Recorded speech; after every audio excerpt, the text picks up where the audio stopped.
If you're still awake, there's probably a reason. This is Boring History Nights, where history doesn't speak loudly, but long enough to hush the dark. You didn't come here for answers. Maybe not even for sleep. Maybe just to be somewhere soft. Here, the stories don't push. They float like candlelight on old water, like warmth that never quite touches the corners of the room. The air doesn't move. Somewhere, a chair creaks, or maybe it's just your breath brushing the quiet. Dust lingers mid-fall, as if history paused. Whatever warmth you carried, it wouldn't have lasted the night. Let's not stretch this too fast. If something about this quiet spiral makes the night pass easier, you can subscribe. Only if you'd want to hear the next one drift by. And if you're still awake, say where the night found you. I read them all, even the ones that don't remember how they got here. Now let the dark stay dark. Let whatever follows arrive slowly. Like it's always been here.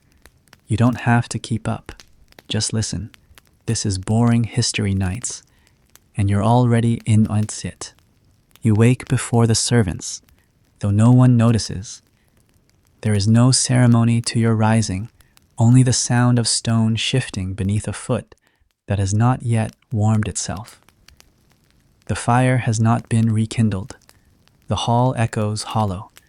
Somewhere in the stillness, a window lets in a thread of gray light, and with it, the sound of distant hooves, soft as breath across a coffin lid. Your bed is not soft. It is long, wide, carved from wealth and legacy, but the mattress still dips in the wrong places. There is a draft near the headboard. You've meant to fix it for weeks, but meaning is not the same as remembering, and remembering is not the same as doing not when you are a medieval king, and the crown expects you to remember everything except your own comfort. You swing your legs over the edge. The cold greets your feet like punishment. This floor was built before you were born, likely before your father's father, a slab of quarried stone meant to impress, not embrace. Each morning begins this way, a king alone, waiting for the weight of the day to arrive, even though he knows it already settled in his chest during the night. They say kings wake to bells, to trumpets, to hushed voices begging forgiveness. You wake to none of that. The bells are for later. The voices come when it's already too late. Now, you dress yourself. Not entirely. Of course, you do not lace your sleeves or clasp your belt. But the act of shrugging on the first tunic, of dragging the fur-lined robe over stiff shoulders, it is yours. No one witnesses this moment, and that is why it hurts. A candle has burned low beside your bed. Its wax has cooled into a shape that resembles a crooked spine, the kind your advisors pretend not to notice in the mirror. The flame is gone, but the scent of burnt wick lingers. You wonder not for the first time if anyone would notice if you simply stayed here, if the kingdom would still turn, if the council would meet without your nod, if the cooks would prepare bread that never reaches your table. Of course they would. That's the point. You are needed, but only in outline, not in presence. The slippers feel like ice. The robe drags slightly. As you walk toward the heavy door, you trail one hand along the tapestry, not for guidance, but for reminder. The threads are older than you. They've survived more hands than yours. One loose strand catches your ring and pulls. You ignore it. Kings do not curse at fabric, even when it feels like the walls themselves are trying to hold you back. The corridor is darker than the room. No torches lit, just a slit of morning seeping beneath the high arch. You walk it anyway, not calling for your steward, not waiting for someone to carry the lantern. This part of the day is yours, and if you're being honest, it's the only part that hasn't been taken. Outside, the air is so still it feels like breath held by the entire castle. Fog drapes the courtyard, the statue in the center. Your grandfather, on a rearing steed, has no eyes in this light, just sockets, staring toward a gate that hasn't opened in years. You wonder if the sculptor meant that on purpose. You wonder if your own statue, someday, will stare at nothing too. You stop before descending the steps, not out of fear, not hesitation, just something slower like memory you haven't caught up to yet. It isn't easy being a medieval king, not because of enemies or assassins or treaties, but because of mornings like this, when the castle does not sing your name, it only echoes your footsteps. They called it divine right, as if heaven had personally sent you a summons to rule. But the parchment never arrived, the ink never dried, and the throne. It was just an empty chair someone else left too soon. You walk down the steps, slowly, counting them not aloud, not consciously, but like a ritual. 12, 13, 14, the one that always creaks, the one someone replaced but never quite matched. That one. The great hall waits, dim and wide. Shadows cling to corners. A few servants stir, one drops a bucket. Startled to see you, he bows low. You nod once, barely. It's not pride, it's muscle memory. A king does not apologize for walking. At the far end of the hall sits the throne. It isn't gold, it isn't jeweled. It is wood old, polished, carved with lion heads that no longer scare anyone. You do not sit in it yet, not until someone else is watching. Instead, you go to the side table, where a goblet waits. Water. Cold, you sip, and it tastes like metal, like the blade your uncle once brought to your bedchamber when he thought you were asleep. He wasn't trying to kill you. He was trying to see if he could. You didn't move then. You don't flinch now. Through the narrow windows, the light thickens, not brighter, just less gray. A shift. The day begins. Not because you willed it, but because time doesn't obey kings. And still, you stand there, one hand resting lightly on the edge of the table, breathing, waiting, listening. There is a kind of silence only kings hear. The kind that doesn't come from absence, but from presence too large to acknowledge. The weight of walls built for glory, now holding breath. You feel it now, that silence. It lives in your bones. And still, no one has said your name. Maybe that's why the stone feels colder each morning. Not because it is, but because you are. Warmer things forget faster. You were told, once, that being a medieval king meant being above the world, that people would lift their eyes just to see if you blinked. But no one warned you what it felt like to wake before all of them and wish, quietly, that the day would not begin at all. A soft sound, footsteps now. The first servant of the day, coming to ask what you'll wear, but you've already dressed, and he'll act surprised. He'll bow, whisper, wait. And you'll nod again, because that's what power looks like before breakfast. Because that's how the morning starts for a medieval king who's already tired and hasn't spoken yet. They placed it on your head once, not with reverence, not with certainty, but with the uneasy precision of men afraid of getting too close. You remember the weight of it, not just the physical pressure, though even that was substantial. A circlet of too heavy metal forged in a time when kings were judged not by their words, but by how long they could carry gold on their skulls. No, it was the other weight that lingered, the kind that doesn't touch your skin, but wraps itself around your ribs from the inside out. A reminder that this crown wasn't made for you. It was made for the role, and it never asked if you could grow into it. You didn't cry when they crowned you, although you might have if they'd let you do it in private. But the ritual wasn't built for privacy, was it? It was built for witnesses, for courtiers and bishops, for stewards with unreadable eyes and nobles who'd already begun imagining your mistakes. It was built for the scribe who scribbled not what was said, but what ought to have been remembered, for the mason who would carve your coronation into stone before your voice even cleared its hesitation.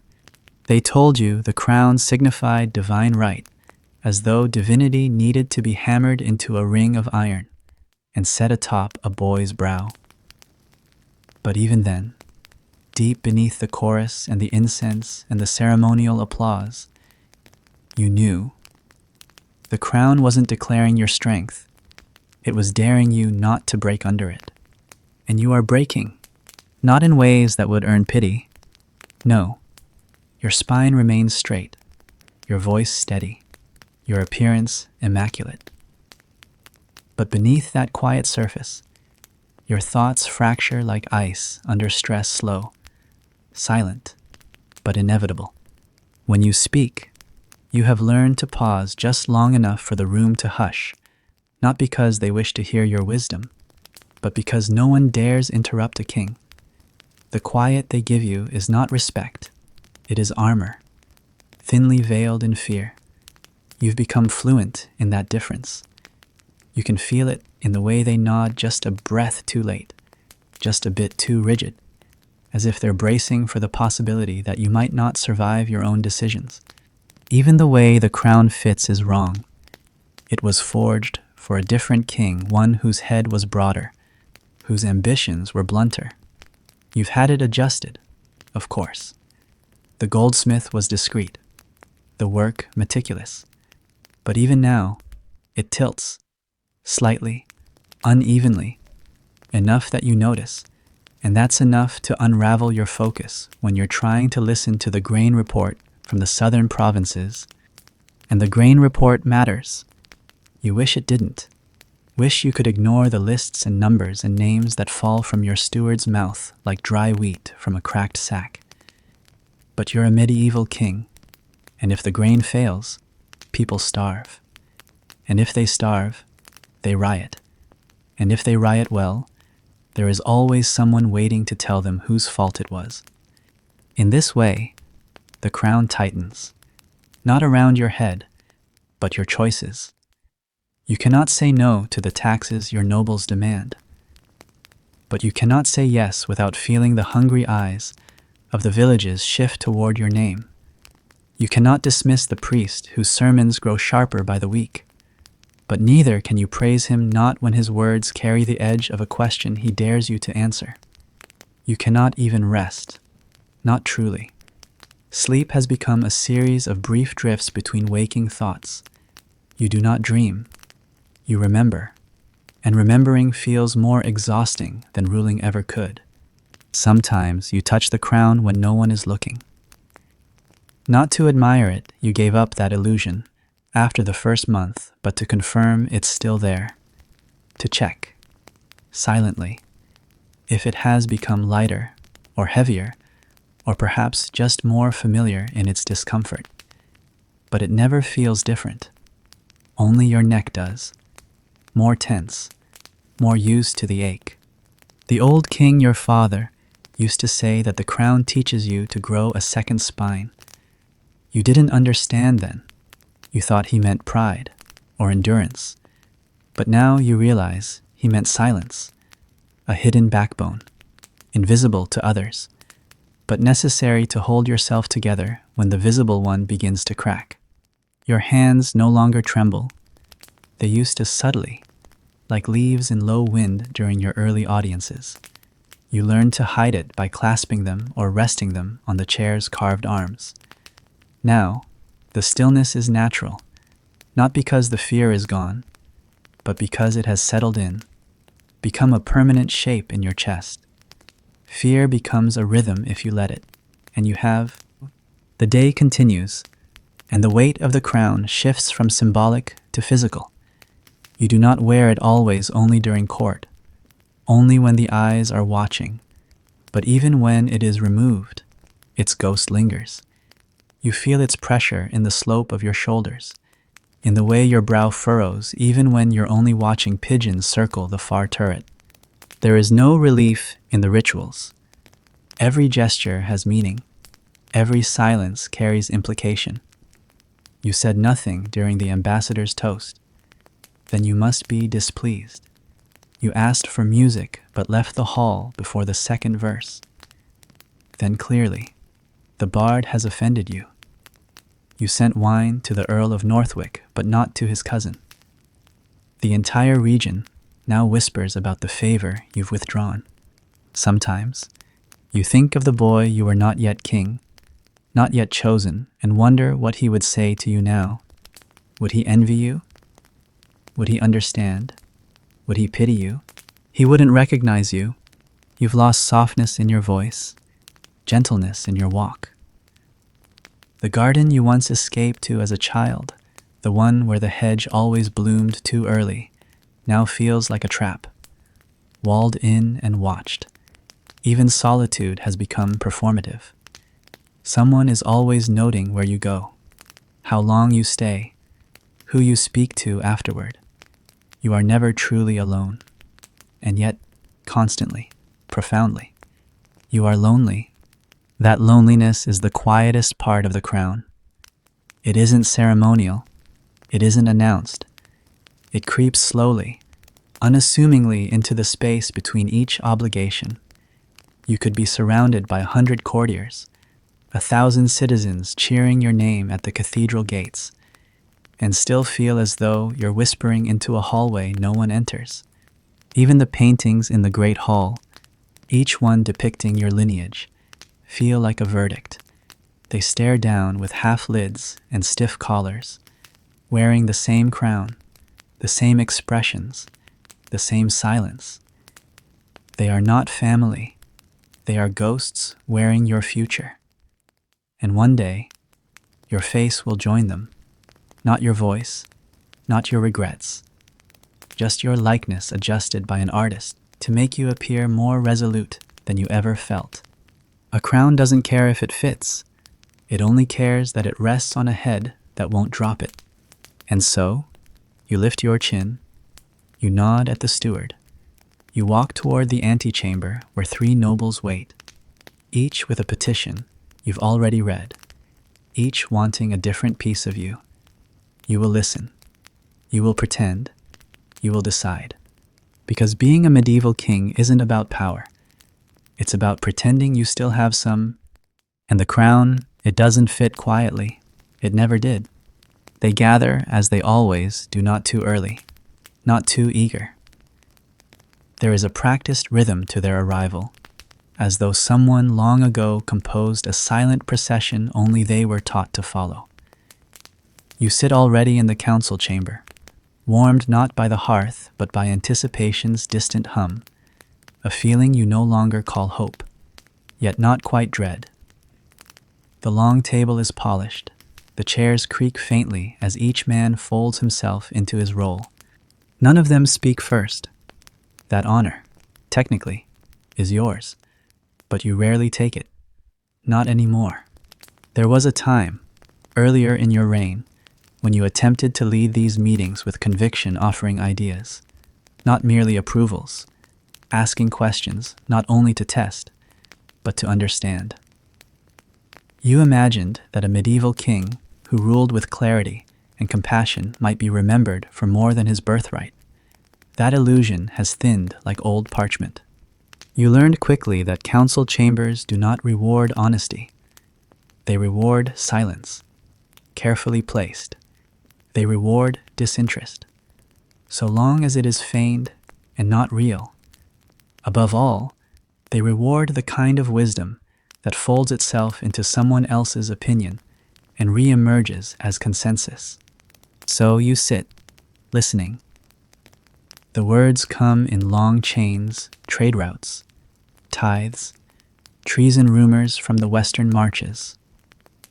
There is a specific cadence to the way they speak to you, overly clear, slightly theatrical, each man careful not to appear too certain, lest the others suspect ambition. You've come to recognize it, like the rustle of a dying fire. It pretends to warm, but offers no heat. The chancellor clears his throat and delivers a report about grain shortages not alarming yet, but worthy of monitoring. You know this language. Worthy of monitoring is the phrase they use before something becomes undeniable. It's the vocabulary of denial, wrapped in duty. You nod, slowly, not because you agree, but because they are watching. A king's nod is not permission, it is choreography. Another voice follows. The treasurer, mentioning coin weight variations. He speaks of mints, of merchants, of irregularities. The details are many, yet none are anchored. You ask a question, carefully, about regional coinage. He answers with a story about a tax collector in the borderlands. It sounds rehearsed. You glance around the table. Most of them avoid your eyes. One doesn't. Lord Halloween, a man whose posture has never quite unlearned the saddle, even in robes. He meets your gaze without flinching. You suspect he knows you are growing tired of performance. He is dangerous not because he plots, but because he listens better than most. You learned long ago that councils do not seek truth. They seek stability. A medieval king may be the head of the table, but he is not the one stirring the pot beneath. They are not your enemies, not precisely, but they are not loyal in the way your tutors once described. Their loyalty is conditional, seasonal, like a river that floods only when it suits the fields. Today, the field is calm. You speak again, not loud, not long, but firm. You mention the unrest near the southern holdings, a village whose laborers refused to bring in the harvest. The steward had reported it with too much ink and too little urgency. You wish to know more. A pause. One of the older lords shifts in his seat. Another fiddles with his rings. Finally, the justiciar speaks. It is contained, majesty. Contained. Another word in the lexicon of evasion. Like soot on stone, it marks without burning. You press him gently, asking what contained means this time. He says there were negotiations. He says a new bailiff was installed. He does not mention the cost, nor the methods. You know what it means, and still, you let it slide. They all prefer a king who questions just enough to appear involved, but never enough to become inconvenient. The moment you insist too much on a detail, a name, a consequence, they begin to shift in their chairs. Too much curiosity is read as instability. A ruler who pulls too hard on the threads finds himself tangled. So you stop. You always stop. It is strange. This role to be the only one in the room with the absolute authority to speak, and yet the last one, whose words truly matter. They call you majesty, but their eyes tell the deeper truth. You are not their master. You are their performance. Occasionally, someone flatters you outright, mentioning your wisdom in handling the Eastern merchants, or your mercy in commuting the sentence of a young thief whose story reached the court. These moments are not genuine. They are breadcrumbs, tossed your way so they may retrieve favors later. You smile when they do it. You must. A smile from a medieval king is worth more than parchment. Still, the meetings exhaust you, not because they are long, but because they are empty in the places where meaning should be. Words fall like snow across the table, quiet, cold, and too many. You wonder how many decisions you actually make each day. 5 to none. Once, you imagined ruling would be decisive, a blade striking clean through confusion. Instead, it is erosion, small, slow, persistent. You feel yourself wearing down beneath layers of managed suggestions and polite manipulations. The council is not malicious, but it is not yours. You sit among men who know the map of your kingdom better than they know the weight of your name. A thought comes, uninvited. Would they notice, truly, if you left not physically, but emotionally, if you simply stopped listening, stopped thinking, stopped being present behind your still gaze? How long before they noticed that their medieval king had gone somewhere else entirely? You glance toward the high windows. Light moves slowly across the stone floor. You could measure your reign in inches of morning sun, in how far it reaches before the decisions begin again. A scroll is handed to you, sealed in red wax, heavy, ornate. A decree requiring your signature, something about land redistribution following the fire in the northern provinces. The steward offers a quill. You do not move to take it. Instead, you run your finger across the edge of the parchment. It is too smooth, too clean. Paper is not supposed to feel this ready. There should be hesitation in its texture. But this decree feels already signed, already enacted. Your name is merely the final breath it needs to become law. Still, you sign, a quick flick of ink, and there it is, the kingdom changed by one movement of your hand, though not by your will. The irony isn't lost on you. You are the medieval king, yet every decree feels like it passed through 10 other hands before reaching yours. You could refuse. Of course, you could make a scene, but scenes are remembered in whispers, and whispers shape legends faster than facts. You rise before the meeting ends, a breach of protocol, technically, but no one challenges it. They bow, collectively. You acknowledge them with a nod, not unlike the ones you offered in the chapel before your coronation brief. Distant, theatrical. As you leave, their voices resume, quieter than before. The council will continue discussing without you, reshaping your decisions into theirs. You exit into the corridor. A servant waits with a damp cloth and a basin. Your hands still smell faintly of the ink. You scrub them longer than necessary. The scent lingers anyway. Somewhere behind you, the door clicks closed. If your eyes are fading, let them. The story wasn't waiting for anyone. The hallway stretches long ahead, lined with windows that catch the morning light on old glass. You walk slowly, not because you're tired though you are, but because speed implies purpose. And this day no longer feels like it belongs to you. By the time you reach the solar, the morning has deepened into a soft haze, not yet bright, but no longer gray. A faint gold lies along the sills, as if the castle itself is holding its breath before declaring the day official.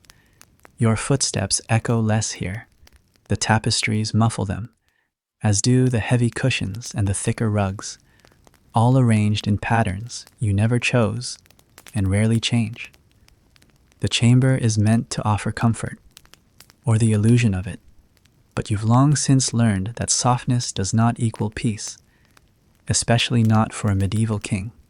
Your table has been set in advance, a modest arrangement, not a feast, not the kind poets dream of, just a low loaf of dark bread, the crust marked with the royal sigil, a dish of dried plums, a small crock of salted butter, left just close enough to the hearth to begin softening, and a cup of something hot, spiced, unidentifiable, but always present.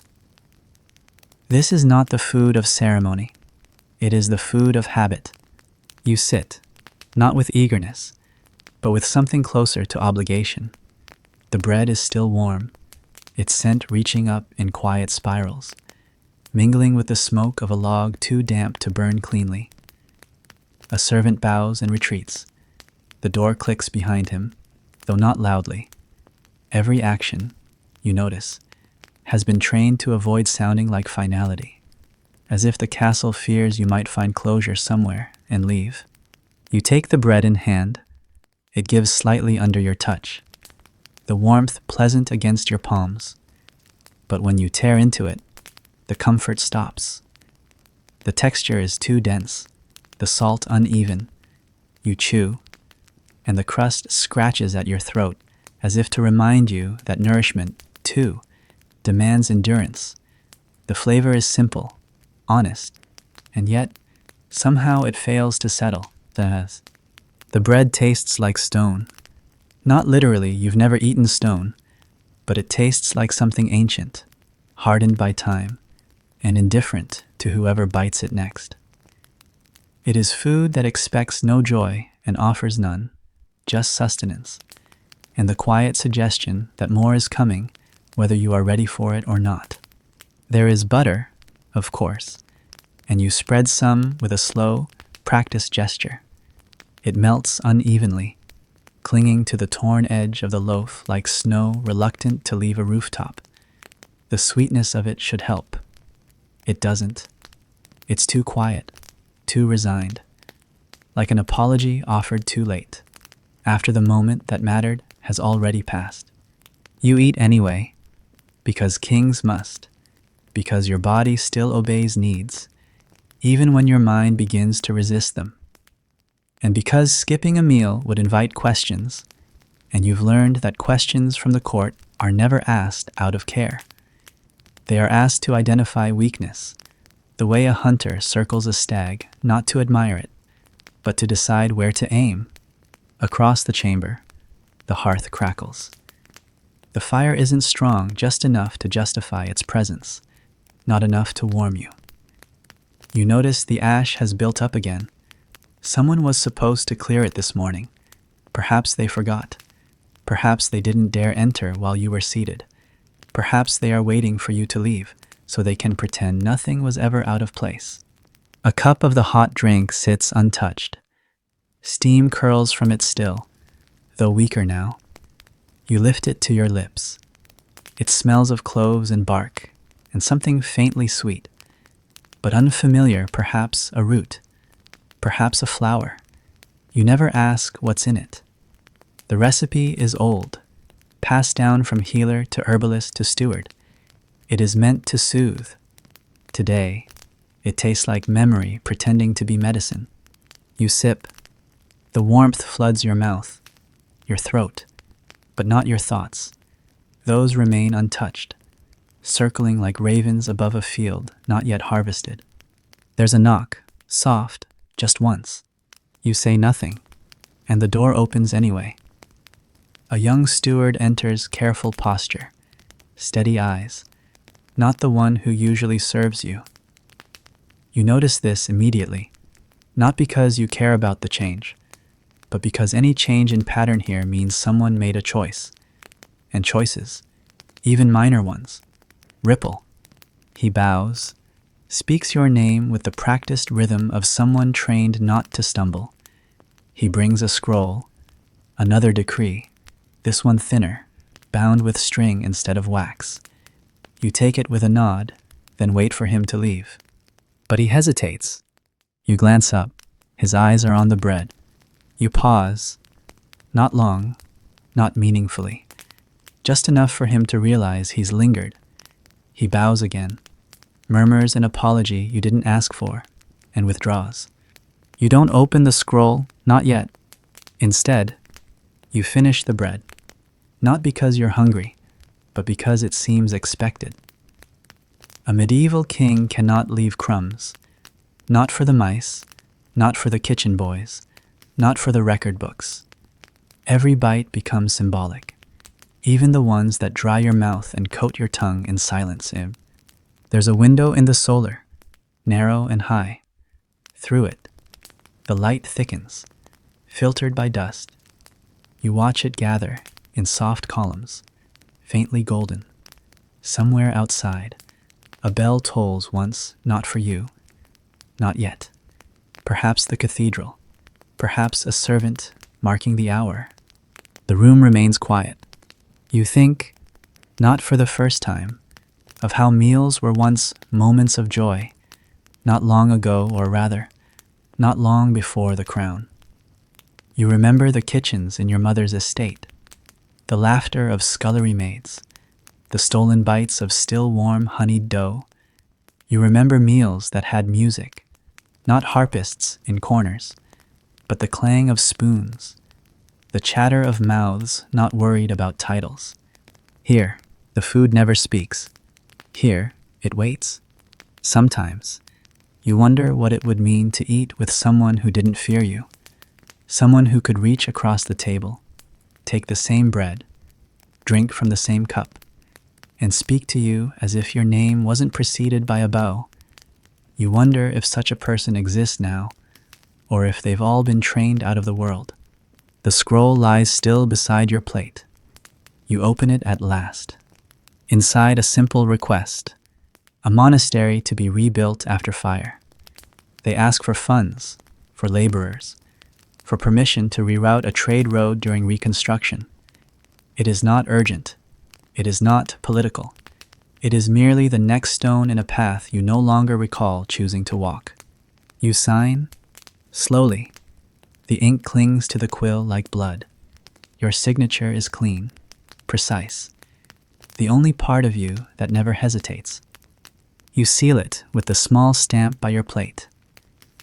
Another ritual, another mark of a medieval king fulfilling duties passed down not with pride, but with weight. There is still drink in your cup. You finish it.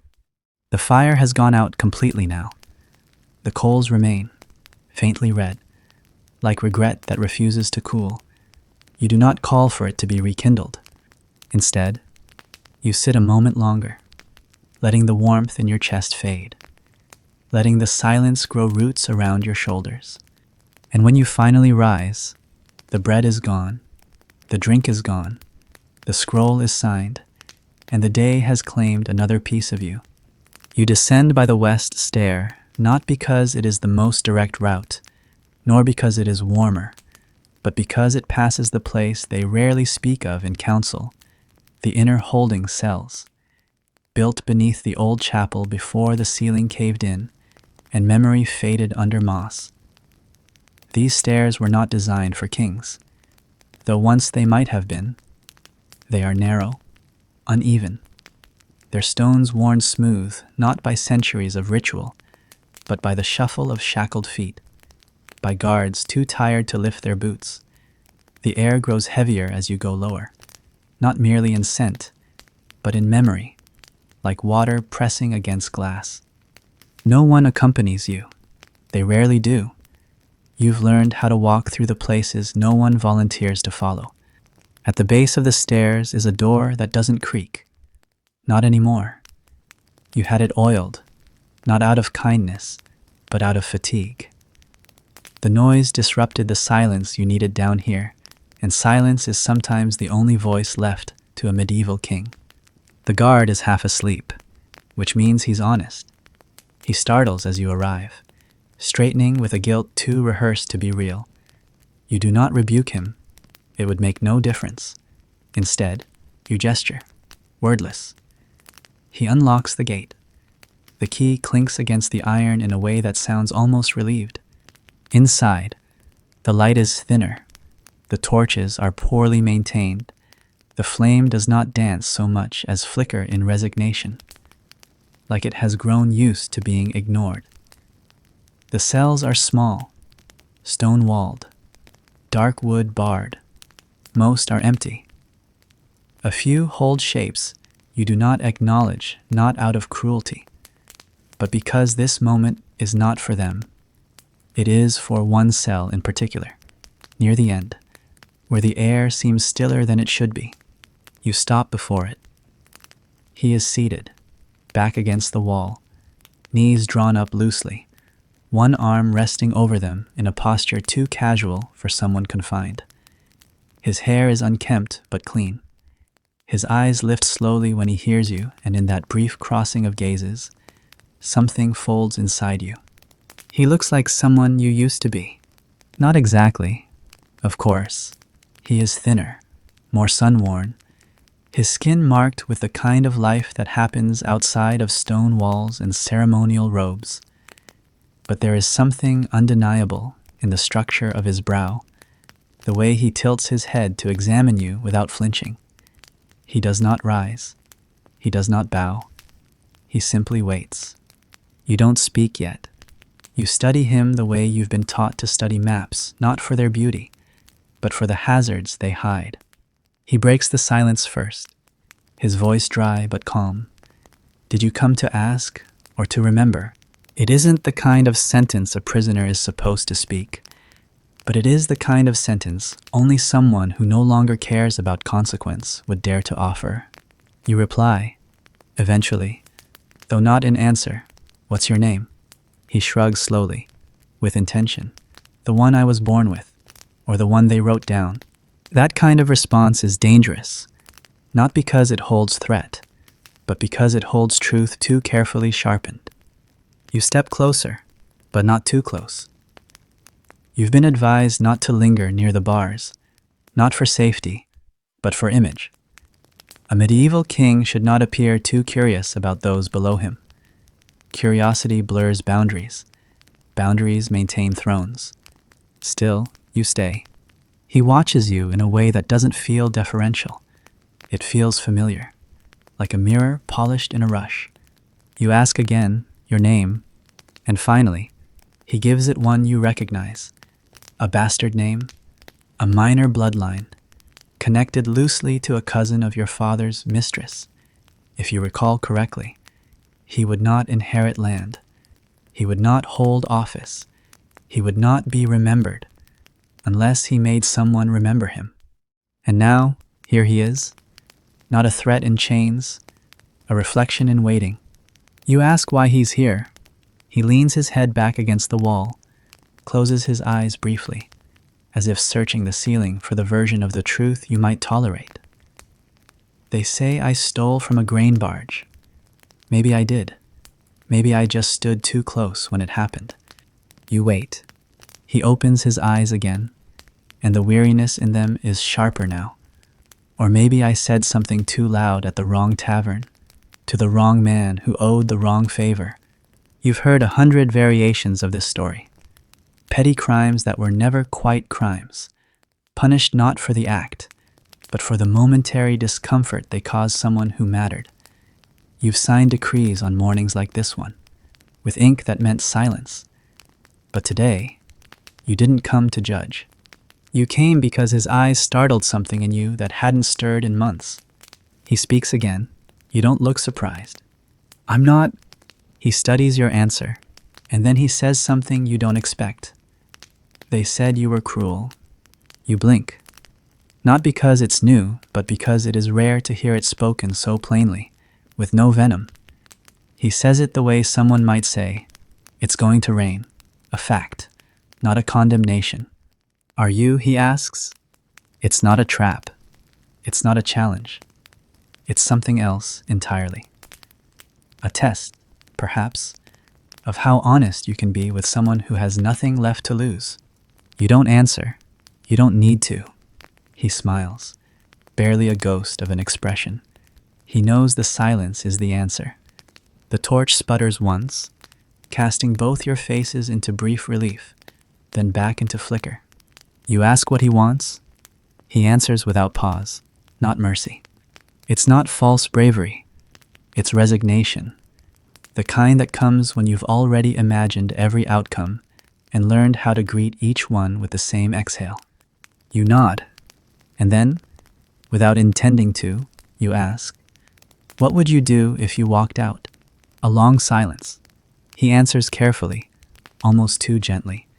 "I'd leave. Not far. Just enough." You wait for more. "I wouldn't tell anyone what I saw here. I wouldn't speak your name.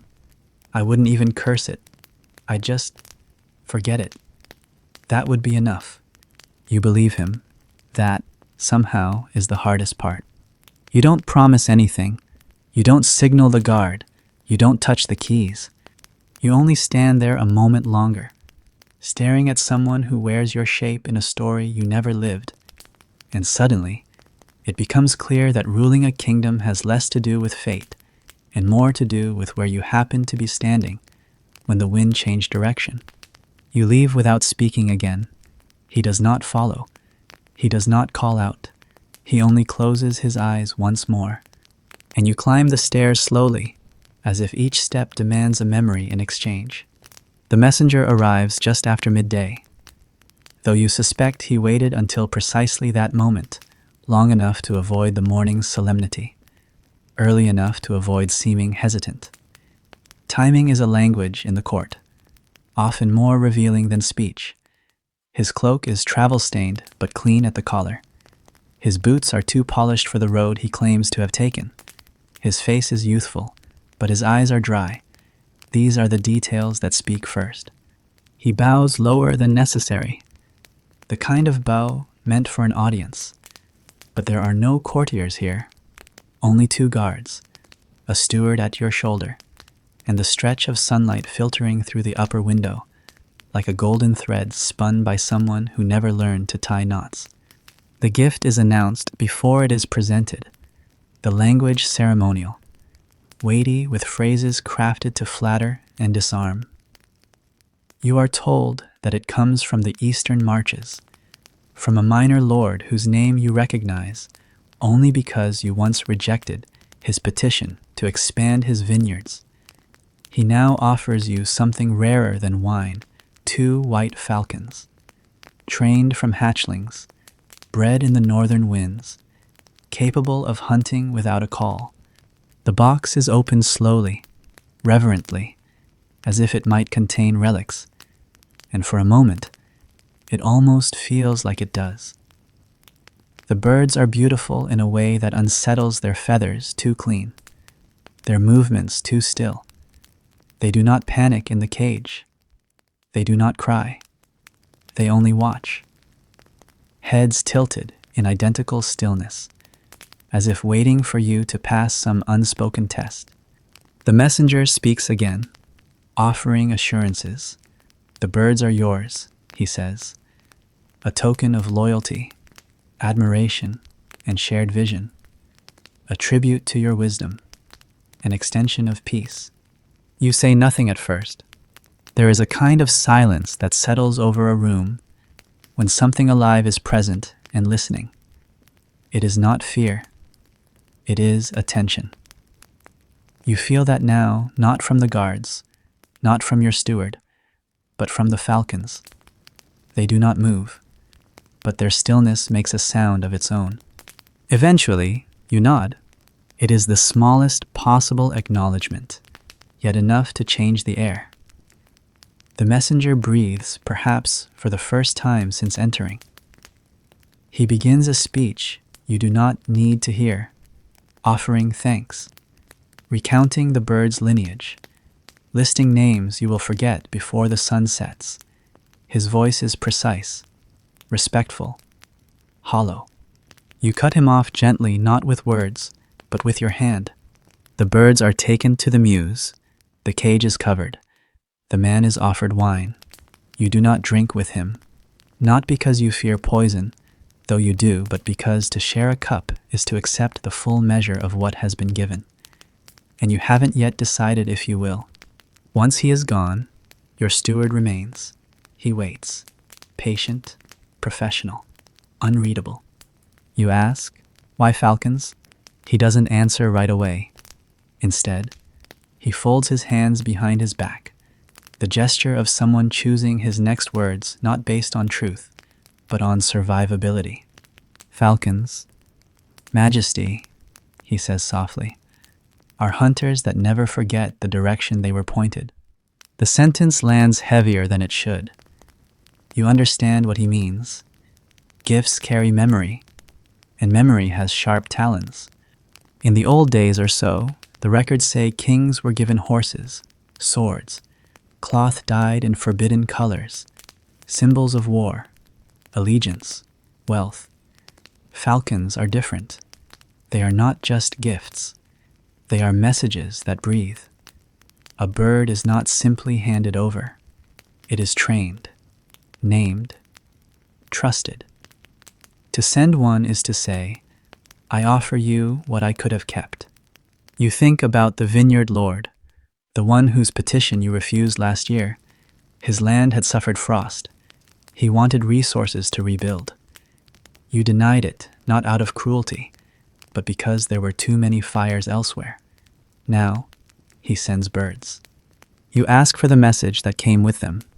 It is brought a scroll of fine parchment, sealed in green wax, the mark of the Lord pressed too deeply, as if his hand had trembled during the impression.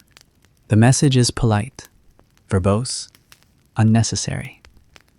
It thanks you for your enduring leadership.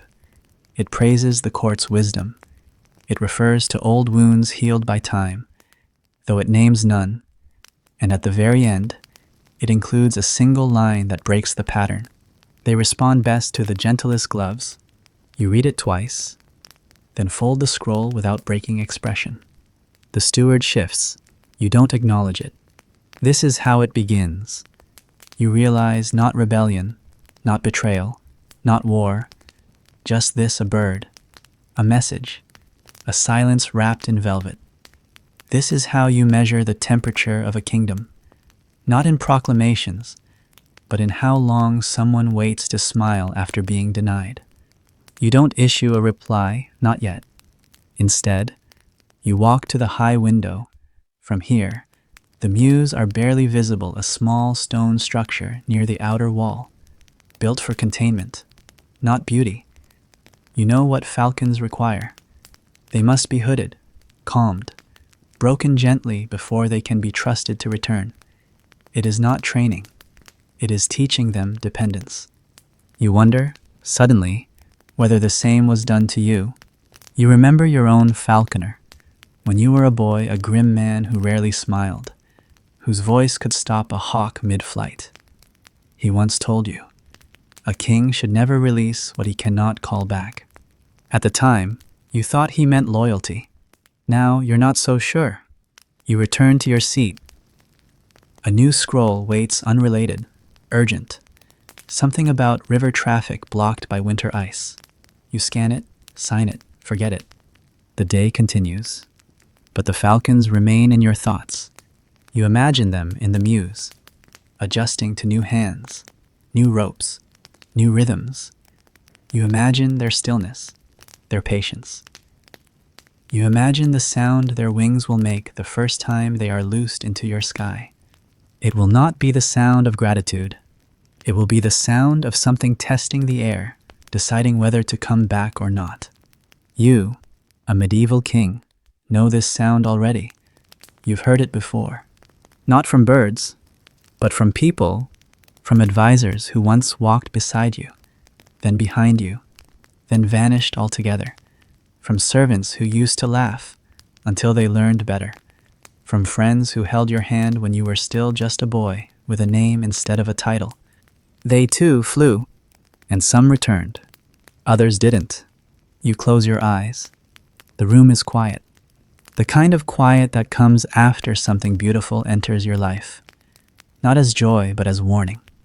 And for the rest of the afternoon, you don't speak of falcons again. He's been with you longer than almost anyone. Not the oldest, not the loudest, not the most decorated, but the most present. He arrived when you were still learning how to sit still through the morning rites, back when the weight of the crown was still theoretical, not yet something you felt in your joints after standing too long. The chamberlain was already there, already watching, already knowing what to bring, when to speak, how to fold each hour so that it looked like something manageable.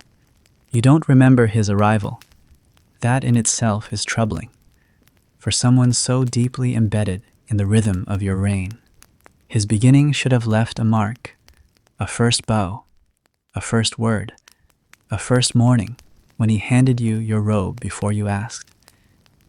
But it didn't. He was simply there.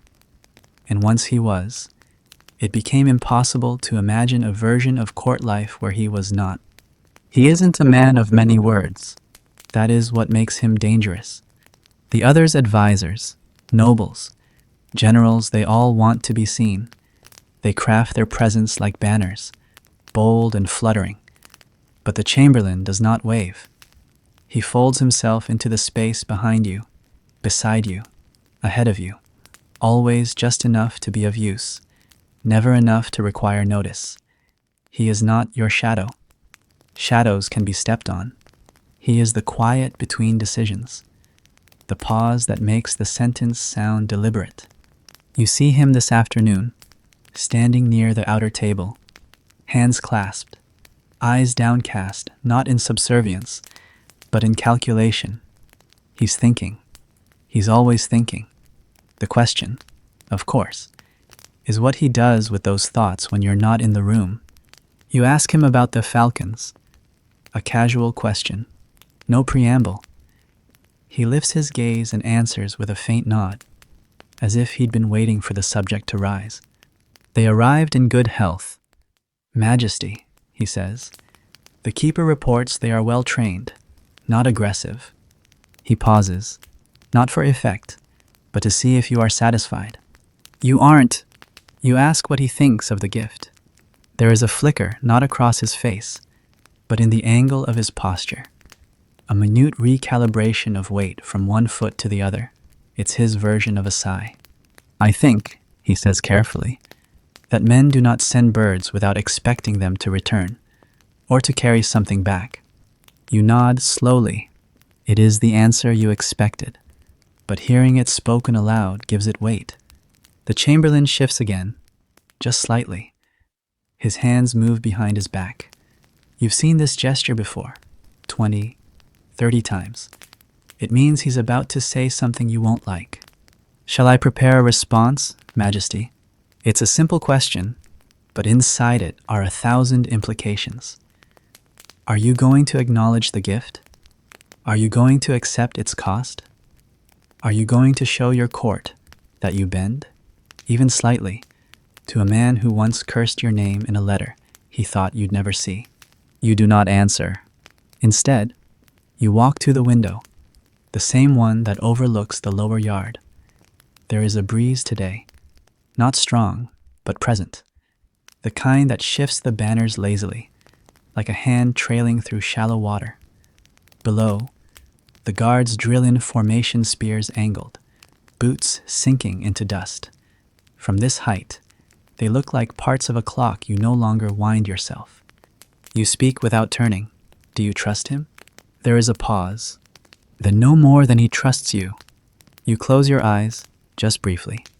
It is not the chamberlain's bluntness that unnerves you, it's his accuracy. He doesn't flatter, and he doesn't warn. He observes. And once he observes something long enough, it becomes truth, simply by remaining unchallenged. You turn to face him again. He does not blink.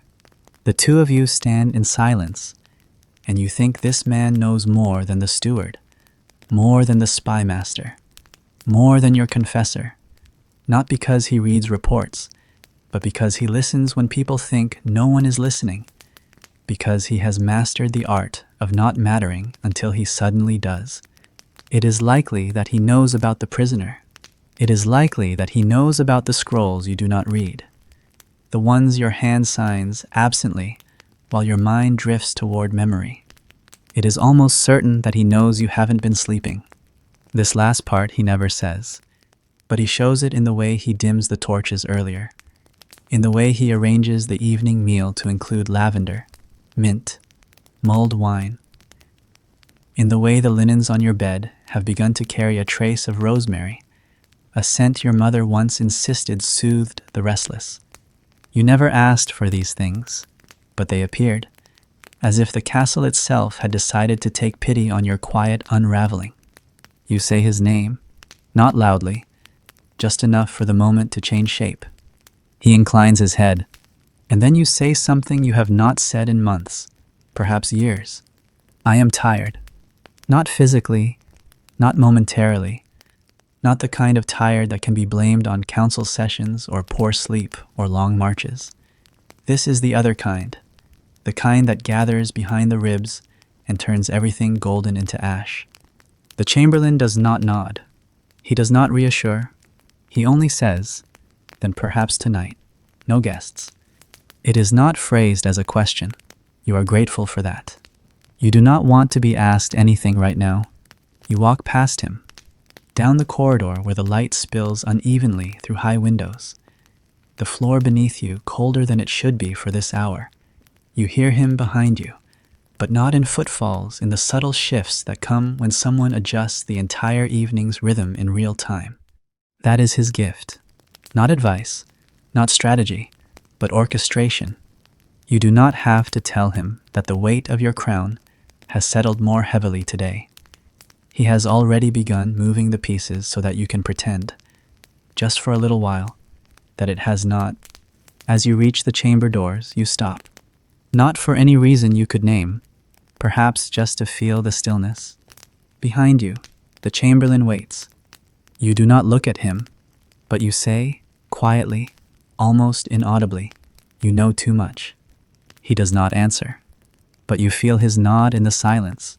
If your breath has disappeared into the dark good, that's where the rest of this belongs. There's a hallway behind the chapel, narrow and lined with carved arches that never quite fit their frames. It was built during your grandfather's reign, supposedly for processions, but now it serves only for silence. No one uses it unless they wish not to be noticed, which is why you walk it tonight, alone, your fingers brushing the uneven stone as you go. The hour is late, past supper, long past ceremony. The lamps are low. The air carries the scent of dust and wax and something older incense. Perhaps from a ritual no one remembers, eh? You walk slowly, not from weariness, but because your thoughts resist being hurried. All day you've nodded, signed, smiled, declined. You've received a gift you never asked for, watched your own counsel fold around you like polite storm clouds, and stood beside a man in a cell who reminded you that the blood in your veins wasn't always the kind that stayed in castles. You pass under an arch where the mortar is cracked. You remember being here once as a boy, trailing behind a servant who carried a candle too high. You remember thinking this hallway smelled like memory. Now it just smells like something that hasn't been swept in weeks. At the end of the corridor, you pause. This is where you said it. Not loudly, not formally, just a sentence spoken into the half-shadow, an observation about the falcons, a passing remark about the message, a confession said in your own voice for no audience but yourself. It was something small, something idle, not even meant to reach ears beyond your own. But it was heard. He had been there, the page boy, standing too still beside the statue, where the candlelight doesn't reach. You hadn't seen him. You hadn't sensed him. He had no reason to be there, except that curiosity has always found its home in small boys left alone with time. He hadn't made a sound, but later that day, the chamberlain told you gently, quietly, without accusation, that the page had repeated something you had not realized was said aloud. It wasn't a betrayal. It was a child reciting what he thought was poetry. Your words, transformed by repetition, now rippled beyond the room they were born in. That is how it always begins. Not with enemies, not with spies, but with someone who is simply present. You lean against the wall now, remembering the exact phrase. It wasn't dangerous, but it was specific. You had spoken of trust, of the ease with which loyalty can be faked, of how even beauty, even a falcon, can carry a knife in its beak. It wasn't a command. It wasn't a policy. It was just a thought. But in a castle where your words are carved heavier than stone, even thoughts can become weapons. You remember the look on the page's face when he was brought to you wide-eyed, tearful, more confused than afraid. He didn't understand why he was summoned. He only knew he had said something, and now the world was folding in strange ways around it. You didn't scold him. You couldn't. Instead, you asked what he heard. He repeated it verbatim. You asked if he understood it. He shook his head. And then, for reasons you still cannot name, you asked him what he thought it meant. He hesitated, but only briefly. Then he said that you don't like gifts. It wasn't the right answer, but it wasn't wrong either. You let him go with a nod. The chamberlain had been silent through the exchange, offering no commentary, no advice, just watching. That night, the page was moved, not dismissed, not punished, just reassigned to the kitchens, where words are drowned beneath the clatter of knives and the roar of fire. You approved it, and yet, you haven't stopped walking back here. retracing the steps you took before you spoke that night, before you knew how far a whisper could travel. You move now, slowly, fingers trailing the same edge of the wall.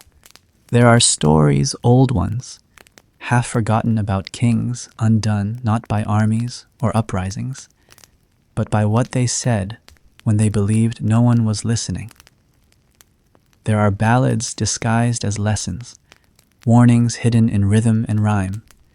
You remember one about a king who whispered treason into a well, only to hear the well repeat it later when the water rose. You didn't believe it then. Now you understand.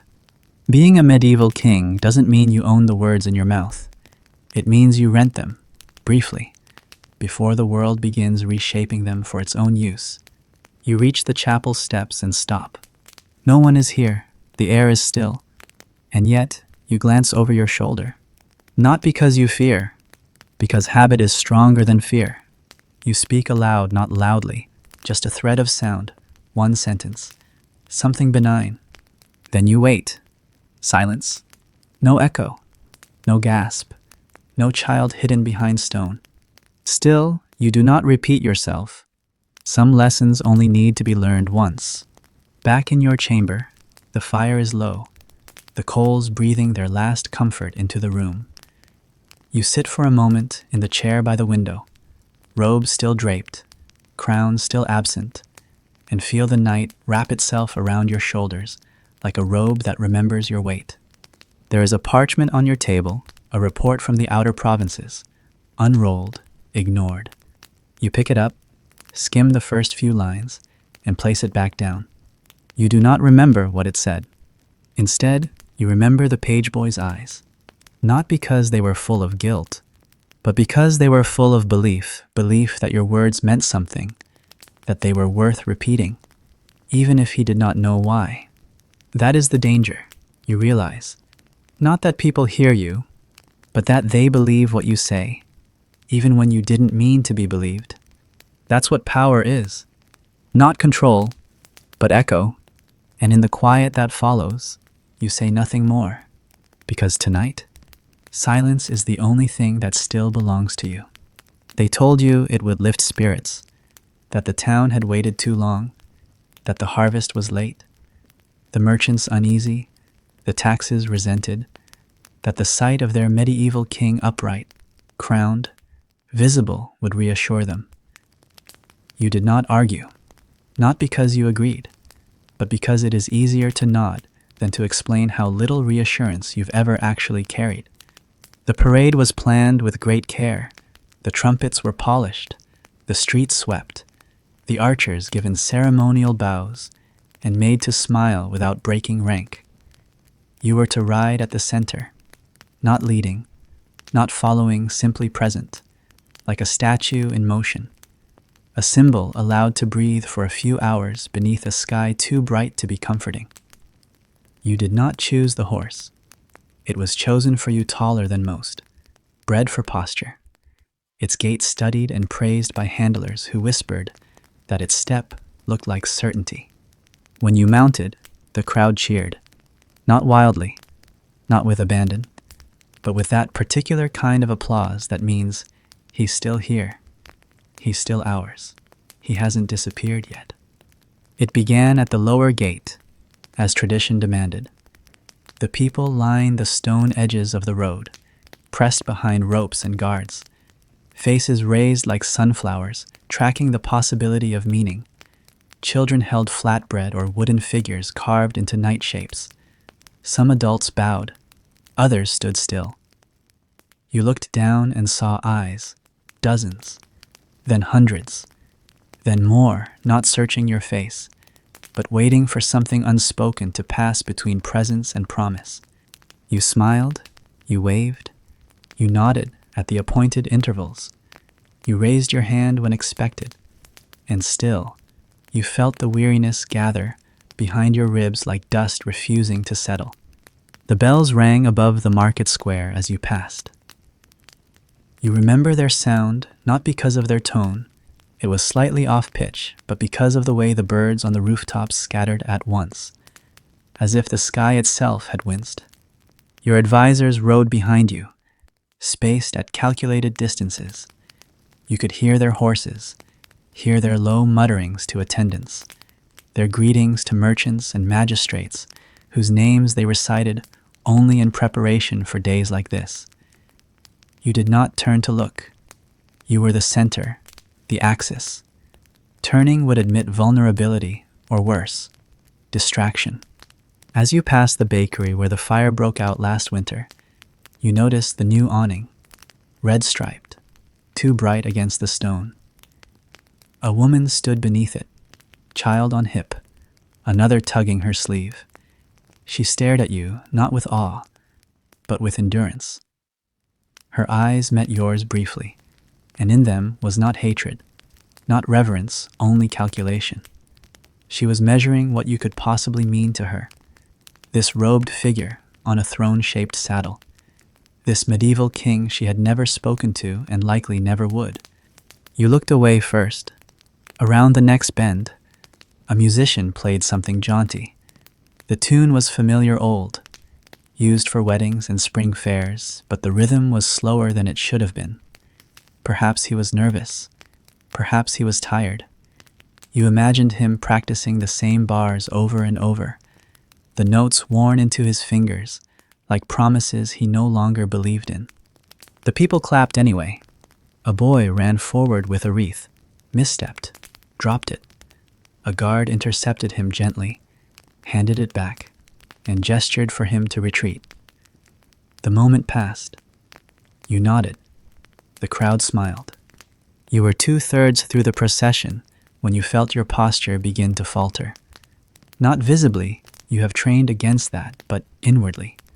A slip in the structure of endurance that no one else would see. The saddle that was fitted to your measurements. The robe adjusted just that morning. The crown rebalanced for ceremonial weight. It all felt too precise, as though it had been built for someone who had once been you, but no longer quite was. The parade continued. There were more faces, more petals tossed into the air, more children pressed against railings by parents who whispered explanations you could not hear. That's the king. Bow your head. He keeps us safe. But safety is not always protection. Sometimes it is just delay. You passed under a fabric arch strung with ivy and ribbons. A woman in blue curtsied deeply, but her knees trembled as she did. You wondered if it was out of loyalty or simply poor health. You wondered how many people here believed in you, and how many simply believed in the need for someone to exist in your place. The sun moved higher. The heat thickened. Your hands began to ache from holding the reins, even though you gripped them lightly. The weight of your robes pressed differently on your shoulders, now not heavy, but persistent, like the memory of something lost.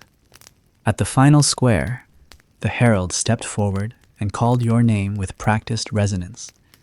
The crowd cheered again. You raised your arm just enough to signal strength, not fatigue. And for a moment, just a moment, the sound of approval swelled enough to feel real. But it passed quickly. As you dismounted, the trumpet sounded once more. A child reached out and touched the hem of your robe before being pulled back. You didn't flinch, but you remembered the sensation light, unthreatening, curious. It felt less like devotion and more like verification, as if she needed to know you were made of something solid. You entered the covered passage back into the castle, boots echoing on stone, guards falling into step behind you. The noise of the square faded with every stride, replaced by the cooler air of the corridor, the scent of lavender oil and limestone. The steward approached with a towel, a cup of watered wine, a question you did not answer. You waved him off, not out of arrogance, but because words had grown thin in your mouth. Back in your chamber, you removed the crown yourself. It was warm against your palms, sweat clinging to the inner ring. You placed it on the table with care, not reverence, not resentment, just care the way one places a stone that has been carried too long. You looked into the mirror and saw your reflection flushed, lined, eyes not yet dim, but certainly tired. The parade had not broken you, but it had reminded you how little of yourself remains untouched by the demands of being seen. For a medieval king, visibility is its own hunger, one that consumes not your body, but your substance. You exist because they believe you do. And on days like this, when the banners wave and the bells ring, and the streets bloom with names you'll never learn, you become real again, not to yourself, but to them. And that is what leaves you so tired. Not the writing, not the smiling, but the vanishing that comes after. The evening is unusually still, not the kind of stillness that follows storm or song, but the kind that arrives when the air itself seems to have settled into quiet judgment. A hush not born from reverence, but from the slow accumulation of everything that was not said during the day. You are alone in your outer chamber, still in your ceremonial robes, though the crown has long been returned to its velvet rest. Outside the windows, twilight leans against the world, draping it in ash and silver. Inside, the candles flicker with long-necked flames, as if reaching for something that will not arrive. She does not knock. She never has. The queen steps into the room with the quiet certainty of someone who no longer waits to be announced. Her presence is not abrupt, nor theatrical, merely real.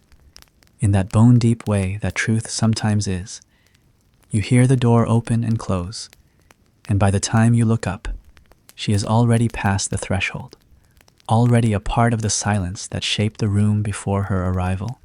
She is not dressed for court, no jewels tonight, no brocade. She wears a deep green gown wool, perhaps velvet that does not seek attention. Her hair is tied back, simple, practical, the kind of styling meant for travel or endings. You do not rise, you do not speak. She stands there, hands loosely folded, gazing not at you, but at the long table near the window, the table where petitions pile up, where goblets cool, where maps curl at the corners and go unread. Her eyes rest there, as if the detritus of rule is more telling than your expression ever could be. When she speaks, her voice is quiet, but not soft. I leave tonight. You knew this, of course.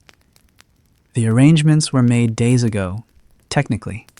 Weeks ago, though no one dared use the word departure.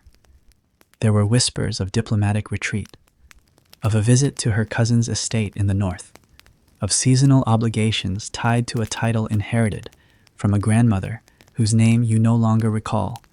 All fiction, all cushioning. She is leaving because there is no longer a reason to stay. You still say nothing, not because you have nothing to say, but because anything said now would bend the moment into something fragile. And she has never been fragile in your presence. Instead, you gesture toward the chair across from you. She does not take it. I thought I should come, she says, with a tone so carefully balanced between duty and detachment that you can almost believe neither matters anymore, even if we had already said everything. You look at her, then really look, and it strikes you, not for the first time, how little has changed. She remains who she was the day you married her, composed, intelligent, reserved. She still carries herself like someone who could run a kingdom if needed, but prefers not to. You remember the first weeks of your marriage, not the feasts, not the celebrations, but the quiet mornings before sunrise, when the halls were empty and the only thing between you was silence that didn't yet know its shape. That silence has grown up now. It has filled the walls. You clear your throat not to speak, but to mark the passage of time. She tilts her head slightly. Will you come to the gate? No. You mean to say it with regret, but it leaves your mouth with finality instead. She nods, not because she approves, because she understands. The distance between you is not measured in steps or hours, but in repetition. Too many nights passed with too little said, too many decisions made in parallel. You did not fight. There was no great rupture, no betrayal to point to, no scar with a story attached. Only the slow erosion of familiarity, like a road traveled so often that the stones wore smooth and forgot their edges. You rise then, because it feels wrong to remain seated. She watches you, expression unreadable, but not unfeeling. You walk toward the table, not toward her, and pick up a scroll you do not read. You place it back down, a gesture of habit, not distraction. Finally, you ask the question you had not planned to voice. Will you return? She does not flinch, but her answer takes longer than it should. I don't know. It is honest. You have always valued her for that, even when the truth hurt more than silence. There was once a time when you imagined your rule with her beside you, not simply in form, but in presence. Her counsel subtle but sure. Her mind a counterweight to the advisors who bowed too low and meant too little. And for a while, that vision held. She sat beside you in court. She drafted letters in her own hand. She even corrected a bishop, once, in front of the entire council, her tone calm and her facts unassailable. But the years began to fold inward. You grew into the image they asked of you, and she became part of the background they stopped noticing. She walks to the window now, her movements steady. She places one hand on the sill, fingers curled lightly. Outside, the road to the gate winds into dusk, lined with flickering torches, the shadows long enough now to touch memory. She speaks again. I know the burden isn't yours alone. You stiffen slightly, not because of what she said, but because it reminds you of what you failed to say for years. But you carried it as if it were, she adds, and left no space for anyone else to lift even a corner. You want to protest. You want to explain that being a medieval king means wearing solitude like a garment, that no part of the crown is made for two heads. But you know she already knows this. She knew it before you did. That's what made it harder. You step closer now, just a few feet between you. The quiet stretches, but it does not break. You finally say, I'm sorry. It is not enough. It is also the most honest thing you've said to her in weeks. She closes her eyes for a moment, then opens them again. And for just that brief interval, she looks as tired as you feel. Thank you, she says. But keep it. You may need it again. It's not cruel. It's not cold. It's practical. She steps back from the window. You think, perhaps, that this is the moment she will extend her hand, that she will offer some gesture not of love, not even of forgiveness, but of parting. A tether to hold on to in the nights ahead when the silence grows too large. But she doesn't. She turns. She walks toward the door. And just before she reaches it, she says without turning, Tell them I left without bitterness. They'll believe it, coming from you. The latch clicks softly. She is gone. You remain by the window, watching the torches below sway in the breeze.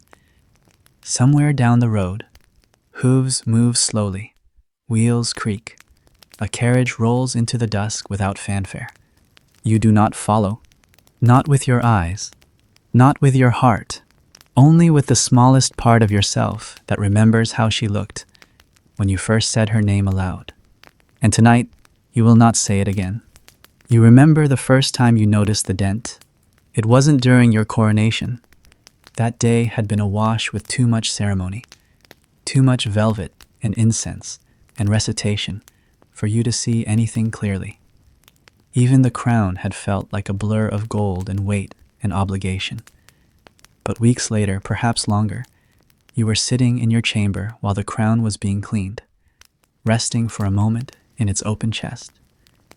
When the light struck it at just the right angle, revealing a small irregularity along the back rim, It was not large, it was not deep, but it was unmistakably there, a small, almost crescent-shaped compression in the metal, visible only from certain angles, as if the gold had remembered a blow it had never been allowed to speak of.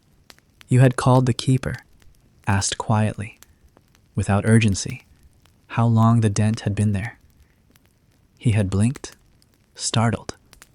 Then, with all the stiffness of someone walking across thin ice, he said the crown had been delivered to your father in the same condition, and that it had remained unchanged through his reign. There had never been an order to repair it. You asked nothing more, but that night, you couldn't stop thinking about it. What could have dented it? A dropped box, an accident during a fitting, a moment of rage behind a locked door. You tried to imagine your father, always so composed, so perfectly arranged, his beard trimmed with meticulous care, his gestures precise, striking the crown against a wall, or floor, or desk. But the image refused to settle. You could not see him as anything other than composed, and yet the dent was real. Over the years, you began to regard it differently. At first, it was an imperfection. Then, it became a mark of inheritance. Not in the ceremonial sense, there were many things passed down, and most of them arrived with more weight than meaning, but in the sense that the crown itself had a memory, a bruise, a secret, and by placing it upon your own head, you had inherited more than just your father's throne. You had inherited his fracture. No one else ever mentioned it. No steward, no noble, no bishop. Either they had not noticed, or they had been trained not to see what they could not explain. You never brought it up again, but over time, you developed a habit. Each time the crown was brought to you, you would turn it slightly in your hands until your fingers found the groove. Not long, not visibly, just enough to confirm it hadn't changed. That became its own ritual. You think about it now, standing in your study, long after the Queen's carriage has disappeared into the dark, after the last torch has been extinguished in the courtyard. You are alone. The fire is low. The air carries a chill not from wind, but from the slow exhale of stone that has held too many secrets too long. The crown rests on its cushion. You approach it quietly, not as a ruler, not as a man preparing for court, but as a son. You pick it up. It still feels heavier than you expect. Your fingers find the dent immediately.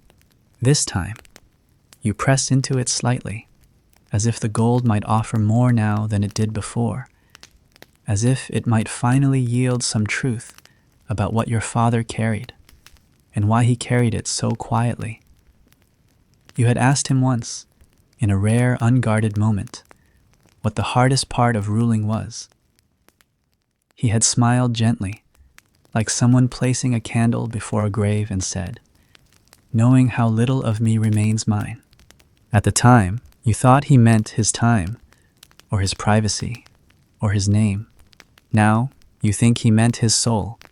You had seen him weep only once, not after a battle, not after a death, but after a wedding, the arranged marriage of his youngest sister, to a foreign noble with too many rings and too little poetry in his voice. You had caught him by accident, near the library, standing before a window, with his head bowed and his hand clenched at his side. He did not hear you, and you never told him, but you remembered, because in that moment, the man you had known only as Majesty looked, for the first time, like a brother, like a man who once made promises he had no power to keep.